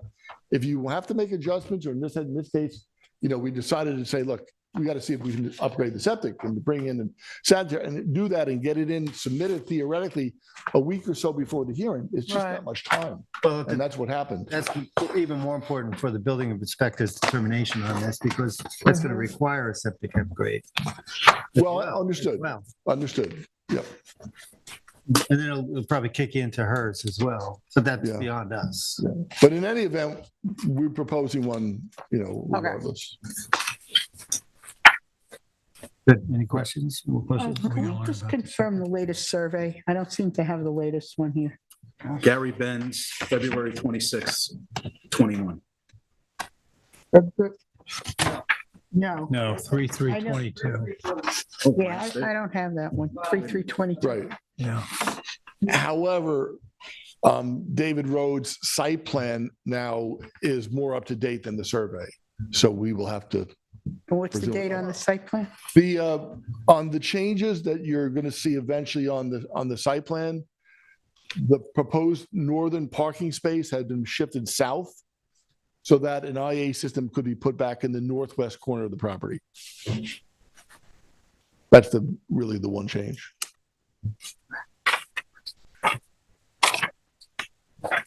And you need a week for that. Or 2 Well, if we weeks. have to go to the building inspector, it may take more, it's going to take longer than the week to get an opinion letter. Sure. Okay, All right, thank you. Brian? David. Well, that was kind of a fairly lengthy, I wouldn't mind going first. And if you want to hear from David, I think you're leaving the record open for a sanitary design anyway. I certainly have no objection to David or the owner speaking, but there are some things that both Lori and Rick addressed in a somewhat complicated history of this property that I kind of like to address if they're rather fresh in my mind. if you Okay don't with mind. you? Fine. Brian Frank, Chief Environmental Analyst for Town of East Hampton Planning Department. I do have to apologize for a couple of things in my review here.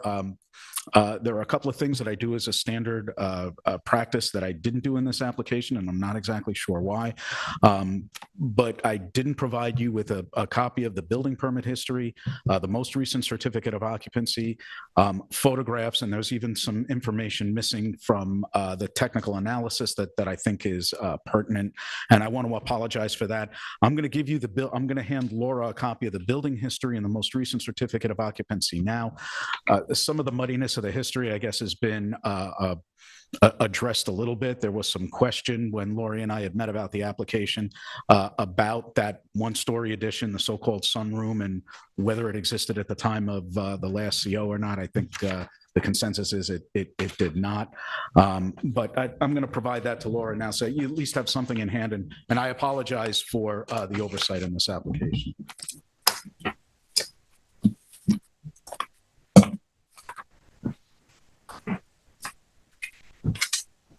And I'd like an opportunity to submit this more formally with the site photos that I have. It kind of speaks to some of the issues that the chairman raised and Rick raised about the extent of construction that has gone on here. I'm gonna do the presentation from sitting down here because I do think it's important to point out the history of the property. This is the most, coming up on your screen now is the most recent certificate of occupancy. This is the property in 1985.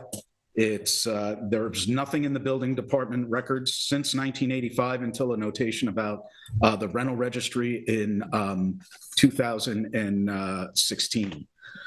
So this is legally what was on the property at the time of the last certificate of occupancy. It's the square footprint of the residence.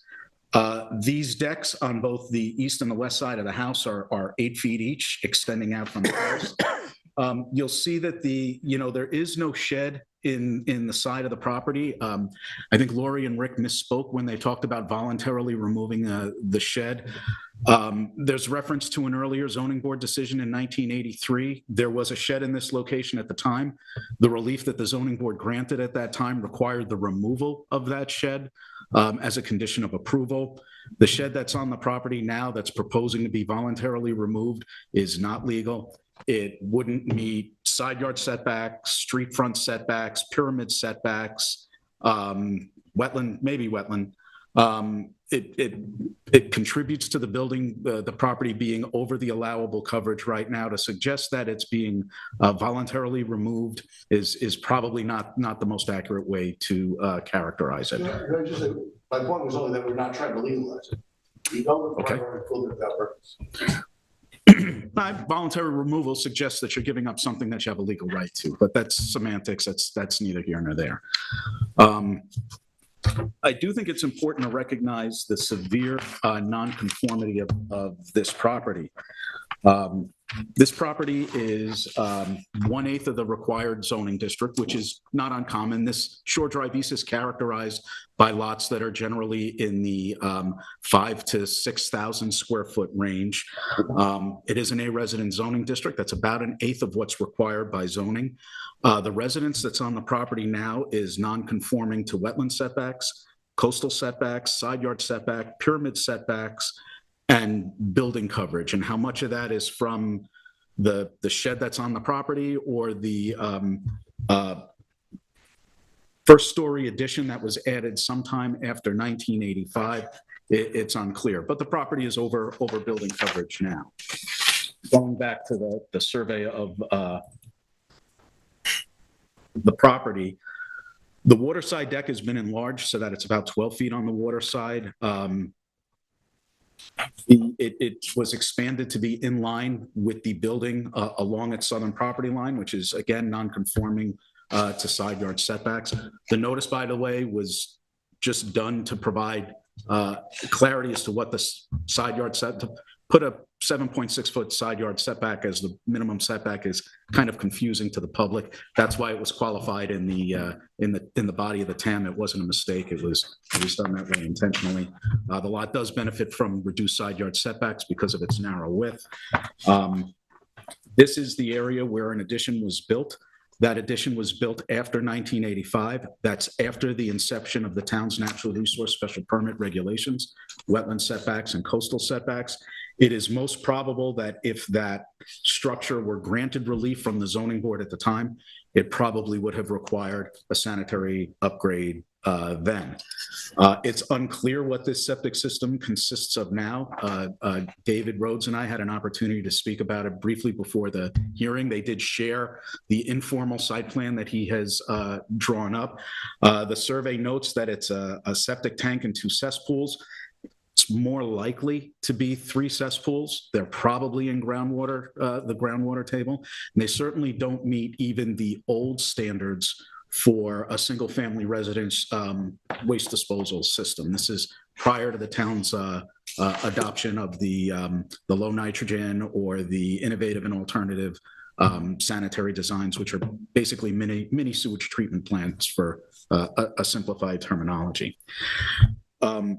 There was no shower on that 1985 certificate of occupancy. I understand there may be, it may have been built, it may have been there for a long time, but the CO is really what's controlling on the structure here for the property.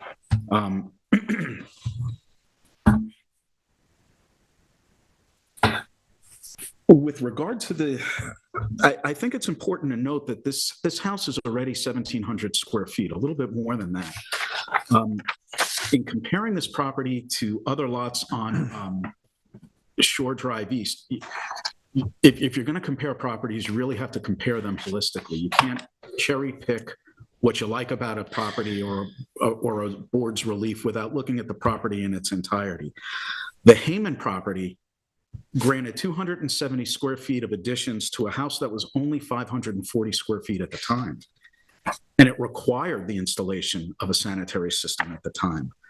The Ferrado approval that the board granted 288 square feet to a house that was 785 square feet, bringing the square footage up to just under 1,100 square feet, 1,073 square feet, still considerably smaller than the existing house on this property.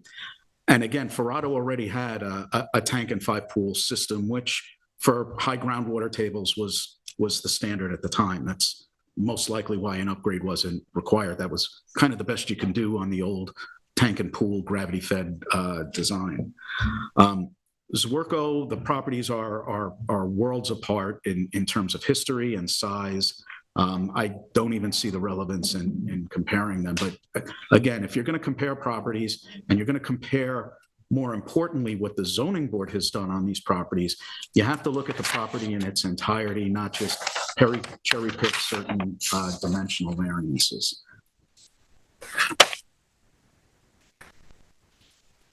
I disagree with Rick about the number of variances. This, if you want to combine both of the air conditioner units into one variance, or say they don't need it at all, you're still talking about 8 or 9 variants, numerically substantial variances. How do you provide orderly growth on a property that requires that number and magnitude of variances? I think it's laudable that they've found a way to design a sanitary system for the property. I think one should be installed on this property, regardless of what the zoning board does with the pending application. I think there may be a rational basis for allowing the sunroom, really it's part of the house, to remain there, as well as perhaps the balcony above it. Granting a reconstructed roof line on a lot that's this constrained is something that I think the board should take a lot of measured concern about.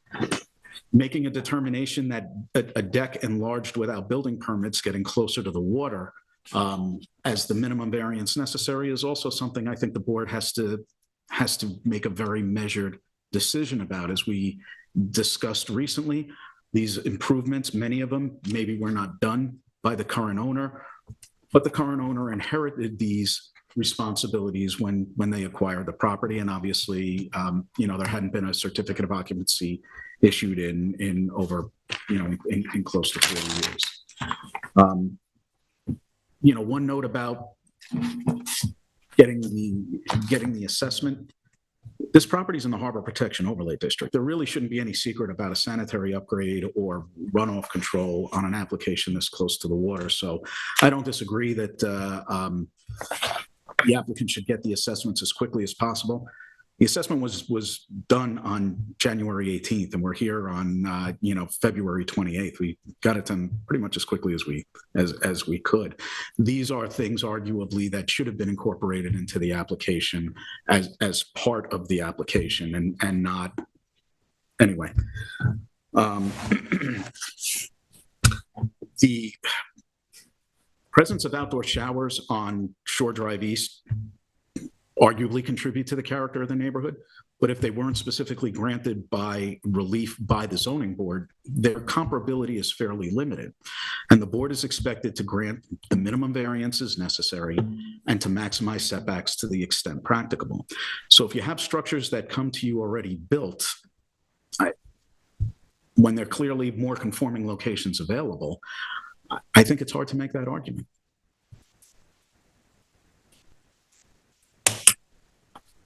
Are you saying there's a better place to put the outdoor shower? Well, the farther away from the shoreline, the less of a, I'm sorry. That's all right. I'm behind you. No worries.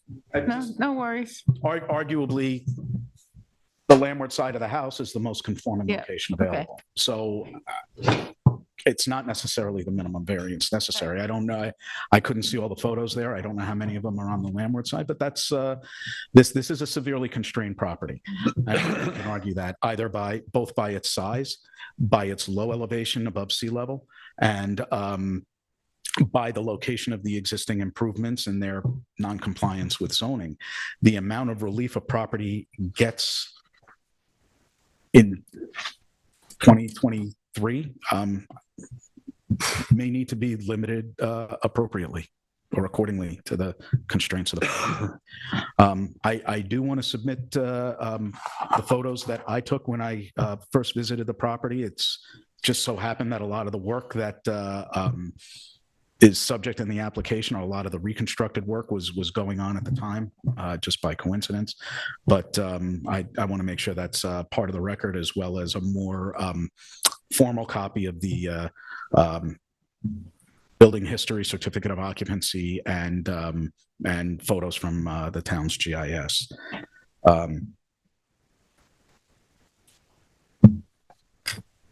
If there are any questions that the board has that I can answer, I'd be happy to try. Any questions? No. No, I'm good. Anybody? Derek? Good. Okay. Come on up, David.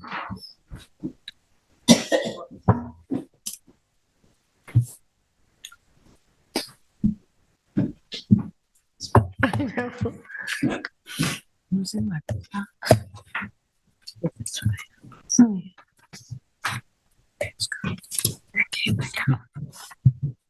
David Rhodes with TF Engineering, PO Box 596, Egg Harbor, New York. You swear affirm to tell the truth, the whole truth, and nothing but the truth. I do. Thank you. So I was brought on a few weeks ago to help out with addressing two items on the TAM. The first one is the septic system, and the second one was the storm drainage. So we put together a little exhibit here to just kind of show you where we're going. The only place we can really put a septic system is on the north side. that really meets any type of setback. So my recommendation to the client was to go ahead and move that parking space that was in the northwest corner to the south, because the health department doesn't allow you to put a PSD, pressurized shallow drain field, underneath the parking area. So what we're proposing to do is do a low nitrogen IA system on the north side, go to a pump basin and pump it to a PSD in the northwest corner. The PSD allows us to also maximize our separation from the groundwater. While 4 feet is not required, we are able to acquire that. The second thing is in the pink there on the left-hand side. That's where we're proposing, if they do put gutters on it, we can collect the gutters, go in rainwater leaders, run them underground and tie them into some underground storm chambers, which are about 18 inches deep and would maintain 2 inches or 2 feet of separation to groundwater, which is also required. So those two items will address the TAM, the septic, and the storm drainage. Thank you. So we can't see it, of course. It's going to be, I know, but it'll be submitted to us and we'll get a chance to review it. But as it's planned now, we're not going to see an elevation change. You're going to be bringing fill in on top of this new system, the IA system? No, with this system, we can make it work without, well, it's about 1 foot of fill. It's 1 foot of fill where the drain field is. Yeah. But if we did the traditional leaching pools or leaching galleys, we'd have to put retaining walls to give it that 1 foot. With a pressurized shallow drain field, we just slope it down. Once you get past the drain field, you just slope it down at a 3-to-1 slope. So. Okay, and that what you're describing will go exactly in that northwest corner, that one open spot. Yeah, right up in here where the original plan showed a parking space. Yeah. We're showing the parking space to be moved down here where the old septic system was located and would be abandoned. Mm-hmm. And where would the invert leave the house here leading to the septic? Is it halfway down the building, or? It is. It's also in the northwest corner of the building? It's as far down in the corner of the building as you can get, right down in this corner, right? Okay.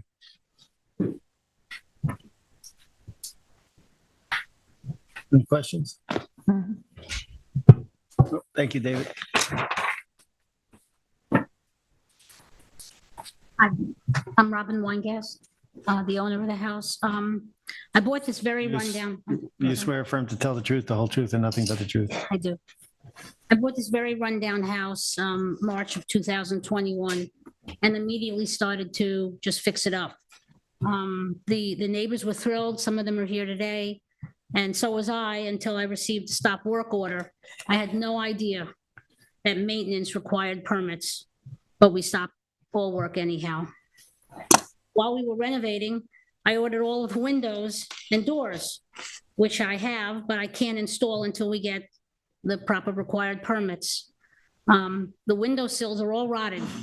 The whole house was rotten, floorboards, everything. The windows don't lock. They don't all close. Rain comes in, but I completely stopped work. There's termite damage in all the windows. The door for the balcony, which I purchased, won't fit unless I raise the roof. I'm just hoping you'll allow me to continue with the renovation and make the neighborhood more beautiful. Thank you. Thank you. Thank you. Well said. Before I forget, I'm just going to give you the New York State DEC non-jurisdiction letter, just for your file. And a copy of my original presentation, just for your record. That's nice. Nothing in there. I just want to say that the elimination of the shed reduces the lot coverage to 19%, where 20% is allowed. So presently the property is over and we're bringing it under what's allowed on the property. The number of bedrooms has already been reduced during her. But that's like Brian said, that's a nonconformity. Yes, but I understand that. Right.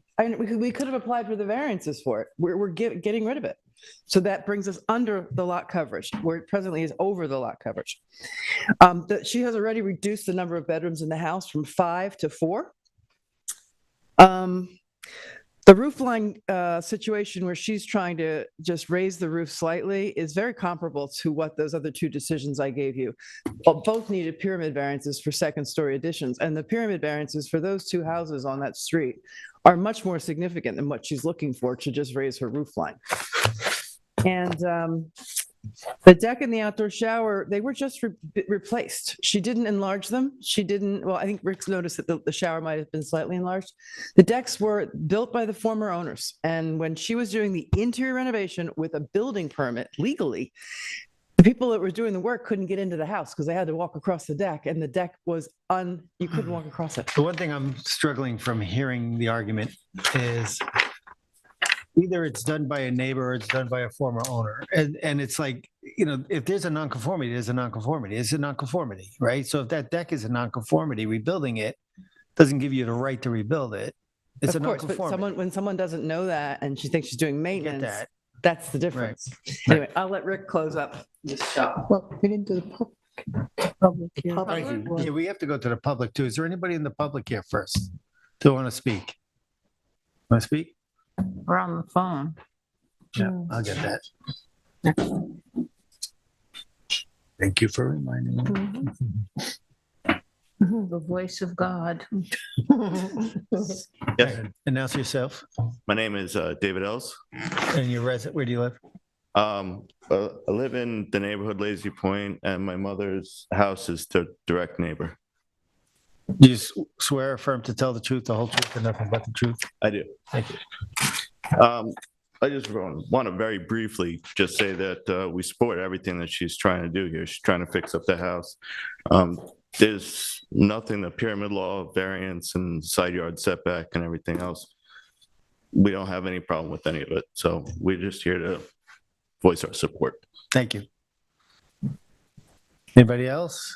Matt, is there anybody, callers? 0 callers, thank you. Okay, thank you, Rick. Hey, 1 minute. Or you want to be done? Richard Whalen again for the applicant. Final comments here. On the number of variances thing, Brian and I will probably just have to agree to disagree. Of the 11 variances noted on the notice, 4 of them are either for air conditioning units, a 4-foot tall wood fence, which I've never figured out. I've looked at the survey, I don't even know where it is, and the outdoor shower. The outdoor shower location, you have to look at the floor plans. That is where the kitchen and the downstairs bathroom are, and then the upstairs bathroom is directly above the downstairs bathroom. So all the plumbing in the house is on that eastern wall, which is why the outdoor shower is there. I mean, can you move it somewhere else? I suppose, but obviously that becomes a lot less convenient. And then the last thing, just concerning, I guess this is really concerning the sunroom, is Brian said at the prior hearing, because I heard him say it, that similarly situated properties should be treated similarly. Now, I agree the Hyman house was smaller, but the lot was also substantially smaller than ours. They were all small, but that's about 2,000 square feet smaller than the applicant's property. Hyman built additions 145 square feet on the first floor, 125 square feet on the second floor, needed greater wetland variances, a 60-foot variance versus a 30-foot variance. So I think when you compare them, us asking for you to legalize 142 square foot addition on the landward side of the house, is not really out of bounds compared with what the board did 11 years ago in the Hyman application. So just wanted to make that point. Thank you for your time. We're going to probably need to leave the record open correctly. Yeah. So are we going to the building inspector? We were to do what we proposed to do. The question would be, would we be required basically to raise the house, right? Yeah, yeah. What zone are we in too? I didn't even look. We've already got on the record or testified that new windows are going in. You did an interior renovation, you're raising the roof. Definitely putting you over 50%. That's my opinion, but that's why we want to ask the building inspector. Right. What flood zone are we in? There's on the map. Elevation 10. You're at 779. AE, I hope, right? AE zone? AE. So, okay. I'm a cemetery. And we're at 7.7 feet right now. You're at 7.7. Elevation 10, so we have to go to 12. Well, Okay. So we'll seek an opinion, and we have to submit for the record David's drawings. Sanitary. We probably should put that on the survey, I presume, right? Mm-hmm. Okay. All right, I think we know. So how long, Laura? I don't know what Joe Palermo's, I mean, he just started yesterday. Why don't we just say 4 weeks? Is that? Wouldn't do less. Yeah, I would say at least 4 weeks. Say 30 days from now, if you don't got it, you. Well, 4 weeks just keeps it on the same life cycle. Like that, that's probably better. Still on a Tuesday. Okay. Is that okay? 4 weeks. All right. Thank you. Thank you.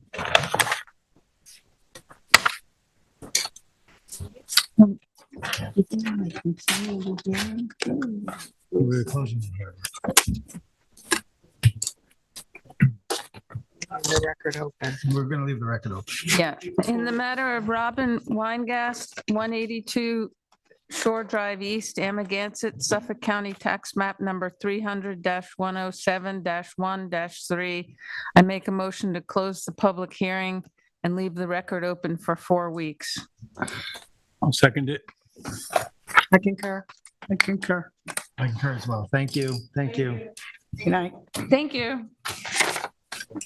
Now we go into a work session. We have administrative application, Catherine and Mine are yours. Serio Thanks, that's Perenjas yours. Jr. Know what I at did 33 with mine. Springy Banks Road, East Hampton, Suffolk Tax clipped Map it number something. 300-119-2-8. And that is reconstruct 600 square foot addition to the existing res with an approximately 150 square foot of porch, approximately 42 square feet of deck, 64 square foot of hot tub, relocated shed, and an upgraded sanitary system on a parcel of land within jurisdiction of freshwater wetlands. Yes, so the board probably recognizes this. I had it in front of you 2 weeks ago when we last met. I made a mistake. When the applicant resubmitted, they've removed the kitchen, and it is not an affordable accessory apartment. So they are just making an addition to this residence. It's for their son. They're adding a bedroom, such living area, and a bathroom. That's all they're adding. In addition to the other small changes, the upgraded sanitary system is still there. It's on the landward side of the residence in a conforming location. They need the NRSP, obviously, but the project overall is still the same. Still the same size addition. Won't be an affordable accessory apartment. Will not have a kitchen. It's just essentially a large bedroom in a bathroom addition. I'm okay with this. I don't Yeah. think this- No kitchen. Okay. I am too. I'm okay. Therefore, I make a motion in the application of Catherine and Yuserio Paranjas Jr. at 33 Springy Banks Road, East Hampton, Suffolk, tax map number 300-119-2-8 to allow the application to proceed administratively. I'll second it. Concur. I concur. On the agenda, it says we go to post-hearing decisions, but I'm wondering if we should take the other decisions first in case. What? With there's the James Cooper Jr. and Greg Zerko. So, and we have an extension of time. Should we jump to that first and then we'll Yeah, go to, sure. right? Okay. All right, Sure. so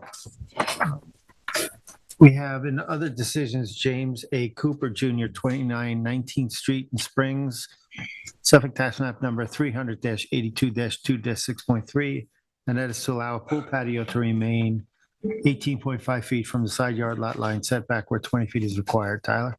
Yes, so this is Morgan's application. This is a request for a variance without a hearing. The swimming pool and the patio had a building permit issued. They built the patio slightly too close to that side yard lot line there onto the northeast or northwest, I'm sorry. The swimming pool itself meets their required 20-foot side yard setback, but the patio was built slightly too large. Or slightly too close, I should say, to the side yard lot line. So that's what they're requesting. It's 18. I can remember the number, 18 point something. 18.5, yeah. 0.5 where 20 is required. So it meets the requirements for a variance without a hearing. And it seems pretty straightforward. Okay with it. Yeah, I'm okay with it. Okay. Yeah. Thank you.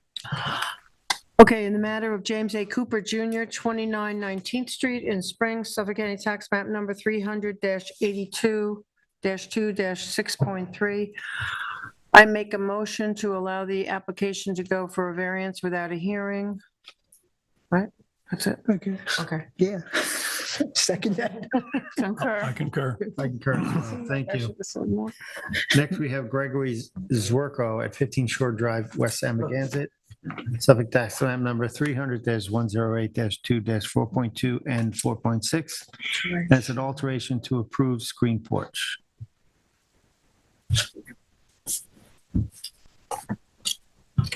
So board members, this is the Zwerko decision that was referenced earlier. It's on Shore Drive West. This was an application that the thrust of it was raising the house, raising about a 600 square foot cottage to meet FEMA. There is a request to modify the building plans, the screened in porch to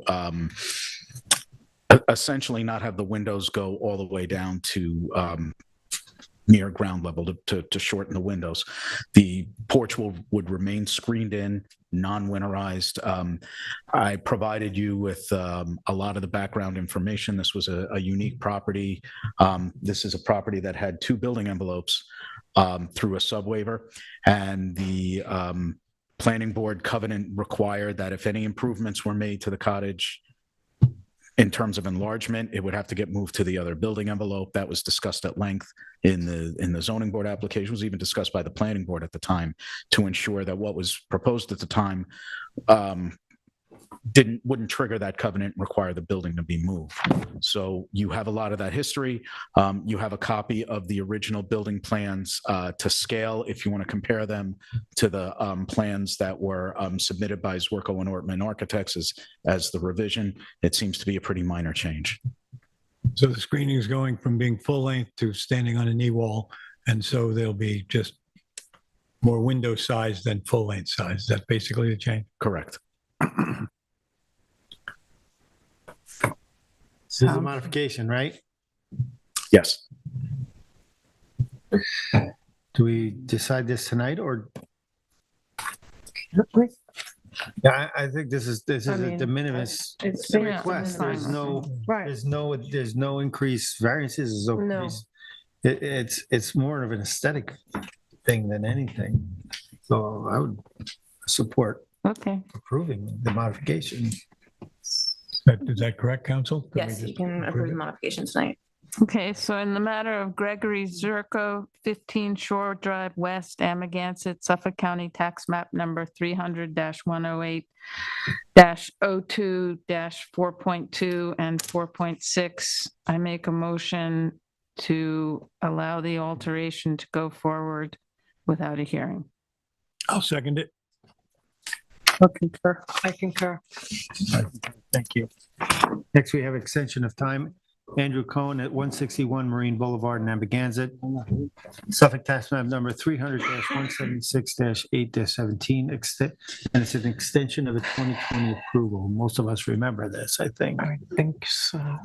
Do we? Go ahead, Tyler. Yeah, so this will actually be in front of the board for a modification in the near future, but for now, this is an extension of time. It's the first extension of time that they require. The work is pretty much done.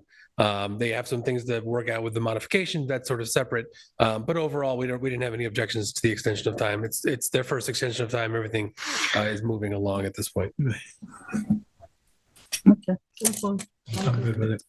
I make a motion in the matter of Andrew Cohen, 161 Marine Boulevard, Amagansett, Suffolk County Tax Map Number 300-176-08-17 to approve the extension of the 2020 approval.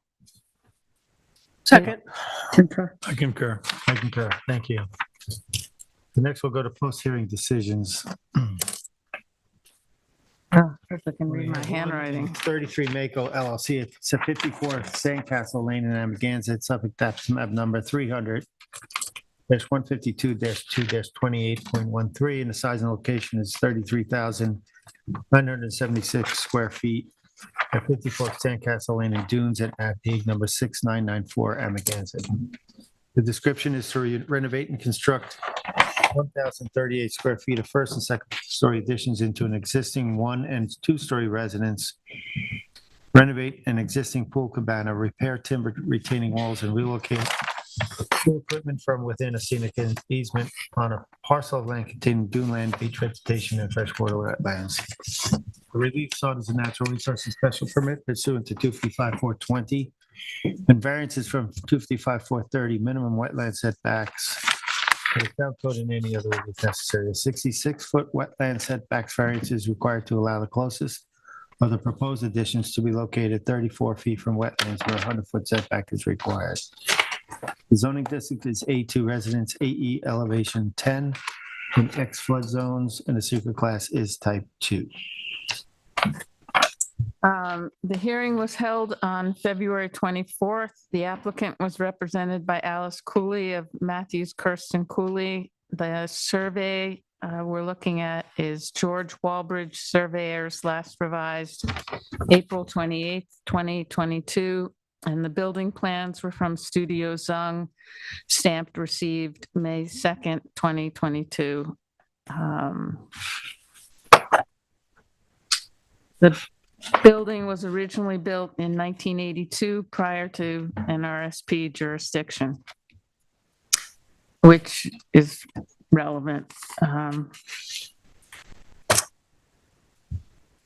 because of its non-conforming location already. The property is located along a cul-de-sac of the Sandcastle Lane and is part of the Dunes at Napeague filed map. The proposed additions consist of a 421 square foot 421 square feet on the first floor and 617 square feet on the second floor, which is a proposed increase in non-conforming square footage. However, it's important to keep in mind that there's no change in the footprint or building coverage. What else did I want to say? A second story addition is proposed on the south side of the house over an existing overhang.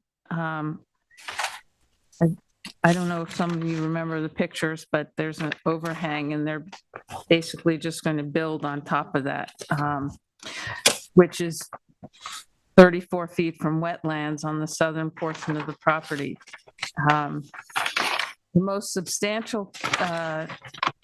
more substantial two-story addition that's proposed on the southeast corner of the residence is on a slab foundation. And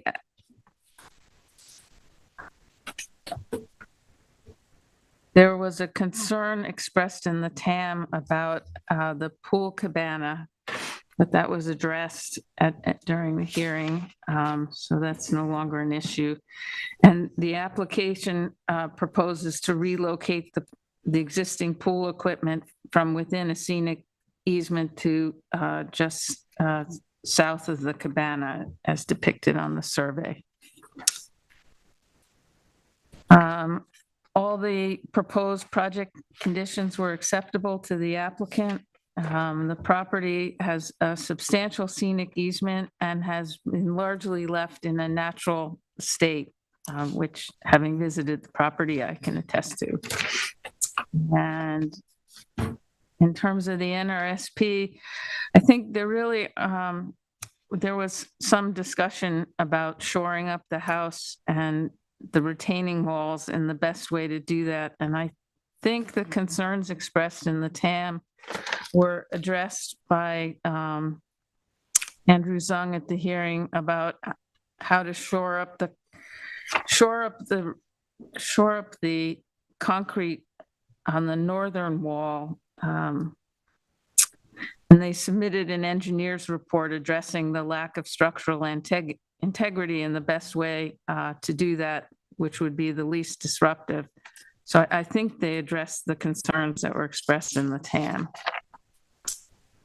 And it's late, so I won't walk through all the... I'm inclined to approve this application. Thank you. Ed? Yeah, thank you, Mr. Chair. Yeah, this was, there were a couple of interesting points here. The additions were addressed by both the applicant and by Brian Frank as taking place in an area that was not going to cause a major amount of disturbance. Of course, this is a very sensitive site, as all of these sites are there, but this one in particular had an extensive wetland that worked to the north and curled around. And essentially, although this was down at the end of a cul-de-sac, this house was sort of surrounded by wetlands and areas that of particular sensitivity, as the entire dunescape has down in there anyway. But this was an important one for us to make those considerations in anything we might be considering approving. They are going to add this IA system, which was pointed out would go to the, I guess that would be the southeast portion of the property, which was largely open and sand and was going to do the least amount of damage to existing vegetation, and of course would be revegetated when it was done. So the IA system was of course a positive. There was this, the offer, as it was mentioned by Joan, to move the pool equipment and to basically agree to most of the stipulations that we might want to put in place. The concern about building protocols. We had some discussion of preserving the soils, the natural soils there that were not taken from the site, that they would come back and be put back in place, because the sensitivity of the ecology here really relies on those native soils to help regenerate the kind of native species we'd like to see in the area. Those were all important aspects of our discussion with the applicant and their representatives. There was some confusion over just what the northern wall looked like. Did it show up on surveys? And also there was some confusion, not so much about what that showed up, but also the building permits and the C of Os and when they were issued and what did they include. And I don't think we got to an absolute resolution on that, but there seemed to be that most of what we saw there was pre-existing. The discussion that became most important was the discussion of this north wall, and did it serve an important function in maintaining the integrity of the structure. Mr. Zung addressed us and said that he showed us some photos of how they plan to reinforce that wall. The wall isn't, I visited the site as well, and it's no longer truly vertical, and it has had some movement over the years. It's been there a long time. But there's no, as he pointed out, there's no way of knowing how long it will survive in its current condition. Brian Frank thought that if there was any way we could move it further from the wetlands, it was certainly an advantage. Can we move it another 3 feet so that it would be 10 foot away and not 7 foot? So in the setback from the easement, would that be something that was possible here? And what the argument that was made by the applicant was that if we were to start moving and removing it in total, we'd be doing a great deal more damage, collateral damage to the area in two different ways. One way was that it was pointed out that by their numbers, not ours, but their numbers was that they would disturb 168 square feet of margin land along the wall if they were to do the repair. If they were going to complete rebuild, it would be more like 1,000 feet. And additionally, there was some vegetation that would be lost that we questioned. And upon visiting the site, I could certainly see what they were talking about. There is some mature vegetation there that would have to be taken out if you did a complete repair. So in the end, after talking about a couple of the other aspects of the project, and I think I was satisfied, and I think most of us seem to be, that the additions were being done in the most intelligent way. If you're going to add an addition over areas underneath an overhang, so that was already an area of coverage, we wouldn't be increasing house coverage here.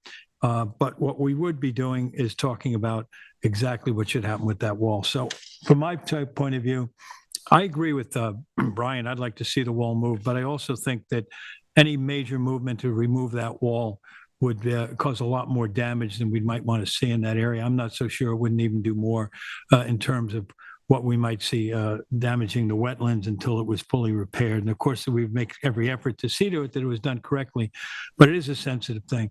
There were also a couple of other places that the chair pointed out, and I agreed with him, that we saw some support for down onto inadequate support for columns that was on the east side of the house, and those are scheduled to be repaired. In reviewing Zung's proposal, I think that what was proposed in terms of the way in which the walls could be repaired or reinforced, and that the footings on the east side of the house could be replaced and repaired, seemed to indicate a sensitivity to both the site and the construction protocols. So I'm in agreement with, if there's anything else that we're going to mention here. There was quite a bit that came out at the hearing, but I Yeah. think we were all pretty much in alignment on a lot of what was being said. But anyway, as been pointed out by Member McGivern, it's getting late. I won't go on. But I am willing to approve this application at this time. Thank you. Denise? Yes, thank you. I am in agreement with my fellow board members. There is no change in the footprint. This second-story addition is an area of already over an existing overhang. The two-story addition is proposed on a slab. The IA system is a positive. The property is also surrounded by a subdivision reserved area. It also appears that a liquid propane tank located within the easement needs to be relocated prior to the issuance of a building permit or before any new construction. They're really not maxing out clearing calculations, not maxing out any coverage calculations. I think that this application is in compliance with Natural Resource Special Permit 255-420 and variances from 255-420 minimum wetland setbacks. So I approve this application. Thank you. Terry? Okay, there's much to say. I agree with all my fellow board members. I know they said they would stockpile the soils and then redistribute that. Is that something we can make? Is it add that to the conditions? Yeah, I have it started. Yes, Yeah. got that? Would be a condition, Okay. for sure. I agree with everyone else. All the additions are being done where they make minimal to no disturbance of anything existing. I also agree about the retaining wall in the northern portion. I too walked it, and it did look very scary to bring that back another 3 feet. So and then the existing pool equipment's going to be moved out of the scenic easement as well as the LP cover or tank. So I have nothing further to say other than I agree with everyone else on that, and I approve the application. Thank you. I also agree. Well done. I'm not going to add anything further. Next, we have minutes approval, draft minutes of February 7th and February 14th. Yes. I make a motion to approve the East Hampton Town Zoning Board of Appeals minutes for February 7th, 2023. Second. Concur. I concur. I thought I saw something. Could we table the 14th? Yes. I read them and I thought they were fine, but then something I heard tonight made me think there was something that has to change in it. So I'd like to review those again. Sure. Resolutions, we have Wickapog Realty 1 LLC at 391 East Lake Drive in Montauk, Suffolk Tax Map number 300-7-3-5. Council? So I'll try to make these as quick as possible as well. This is all board members voted in favor of denying this application. It was to demolish an existing residence, construct an approximately 5,600 square foot two-story residence, including attached garden, swimming pool, decking, and sanitary system. They were requesting a natural resource special permit. However, the board found that it didn't take into any consideration really alternative designs. That the scale was not keeping best with the interests of the parcel itself. The site was overdeveloped. It's a really high energy shoreline, and the environmental sensitivity of the area just wasn't taken into consideration with this application. As such, like I said, the board did vote for denying this application as a whole.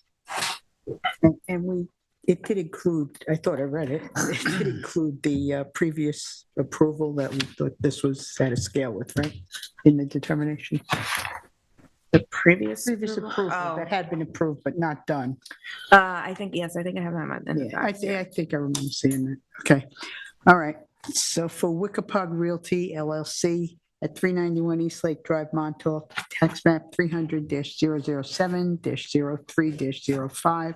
Make a motion to approve the resolution as written. Second. Concur. I concur. Concur. Thank you. Next, we have Matthew Guzowski at 12 Gainsborough Court, Montauk, Suffolk, tax map number 300-19-4-23. This application was to construct a new 2,400 approximately two-story residence, 72 square foot porch, 70 square foot balcony, 645 square foot roof deck, 644 square feet of patios, and a 365 square foot swimming pool, and included a new sanitary system. The original application required several variances. However, the revised application that was before the board for determination actually removed all of the variances, as the applicant actually moved the pool closer to the home. May have shrank down the size of the pool minimally, as well as increased increased wells in the area, which was a very big issue with this, is with flooding. This area is very sensitive to flooding. They added a lot of dry wells between the pool and the street. They really took the comments of the board to the whole, and this was overall a very good application. The majority of the board did vote in approval, with member Vice Chairperson Johan dissenting. So for Matthew Gazowski at 12 Gainsborough Court in Montauk, Suffolk County Tax Map 300-019-04-23, make a motion to approve the resolution. The resolution is written. Second. Concur. Concur, thank you. And did we refer anything? How do we refer something to the town highway people? Take a look at the flooding? Yeah, we can do that like off the record. We just shoot an email to them. How do we do that? Is Well, that just send an the email. chair sends it? Yeah, we can just send an email saying that you want the area to be looked at.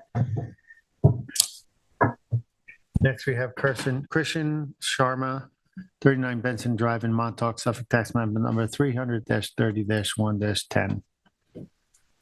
This application was to construct a 511 square foot first and second story addition, an outdoor shower, make interior alterations to the existing residence, construct a new roof, install new windows and doors, new driveway, and upgrade the existing sanitary system. It did require both natural resource special permit and variances. The board did vote as a whole in favor of approving the application.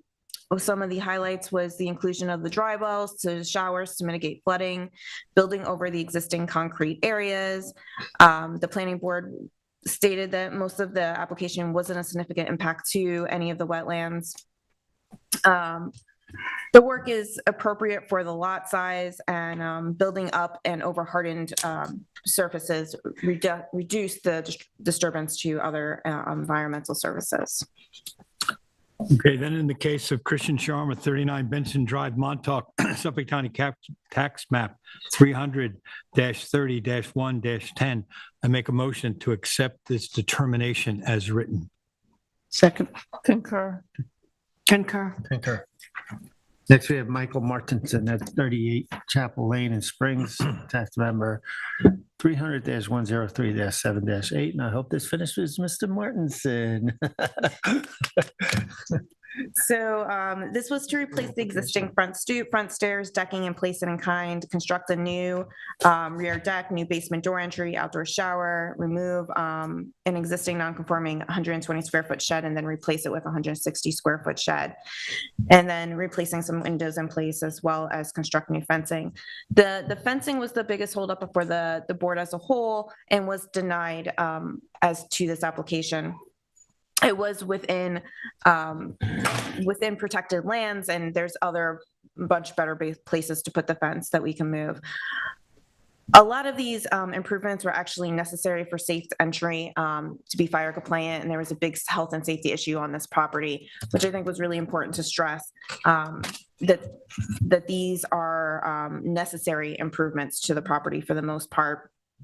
As well as the shed being a little bit bigger than it was before. The board thought that it was important for the tidiness and the neatness of the property itself. As such, other than the fence, which was a denial for the application, all the other aspects of the application was approved by the majority of the board, by the entire board, actually. Thank you, Hope, for doing this so quickly because of the issues, because this really was a serious situation in terms of safety. No, this one was. Did we correct the tax map number? I did. Okay, good. Yeah, I got it. Okay, so in the matter of Michael Martinson, 38 Chapel Lane, Springs, Suffolk County Tax Map Number 300-103-7-8. I make a motion that we accept the determination as written. Second. Concur. Concur. I concur as well. Thank you. Next, we'll go to the vice chair. Thank you, Mr. Chairman. I'd like to make a motion. I'd like to make a motion to close the East Hampton Town Zoning Board of Appeals meeting for February 28th, 2023, both the public hearing and the work session at 10:11 PM. Second. I concur. I concur. 10:10.